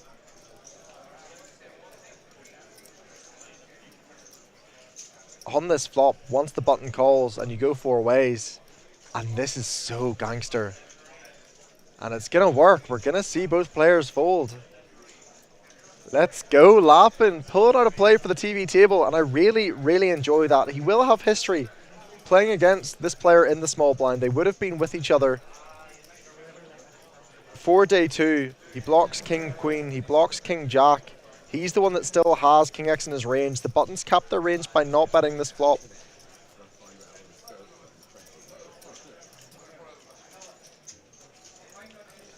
Well, he didn't necessarily have the best hand. Pocket fives had the best hand. But David Lappin getting it done. Using that queen of clubs blocker, using the queen and the jack, knowing that he's blocking continuations and leads from these players. But once again, we just see our player in seat 1 getting very out of line, very unnecessarily involving himself in pots. But he was going very jerky here. Would have loved for the 10-4 off to shove. People seem to love this 10-4 off hand, by the way. We've seen it a few times over the weekend. Bachu working his way back up towards that milli stack. You guys let me know if the video stays jerky and I can pass that on to the tech team.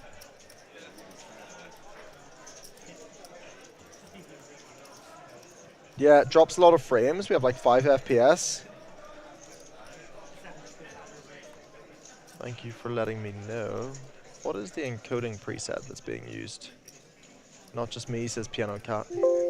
Oh, sorry if you heard that. Those system sounds were really fun. That was very loud. Woo.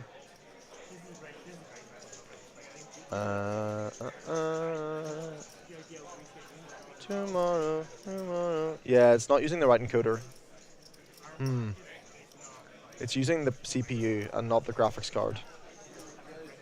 So I will tell the tech team. I don't know if we'll need to restart the stream.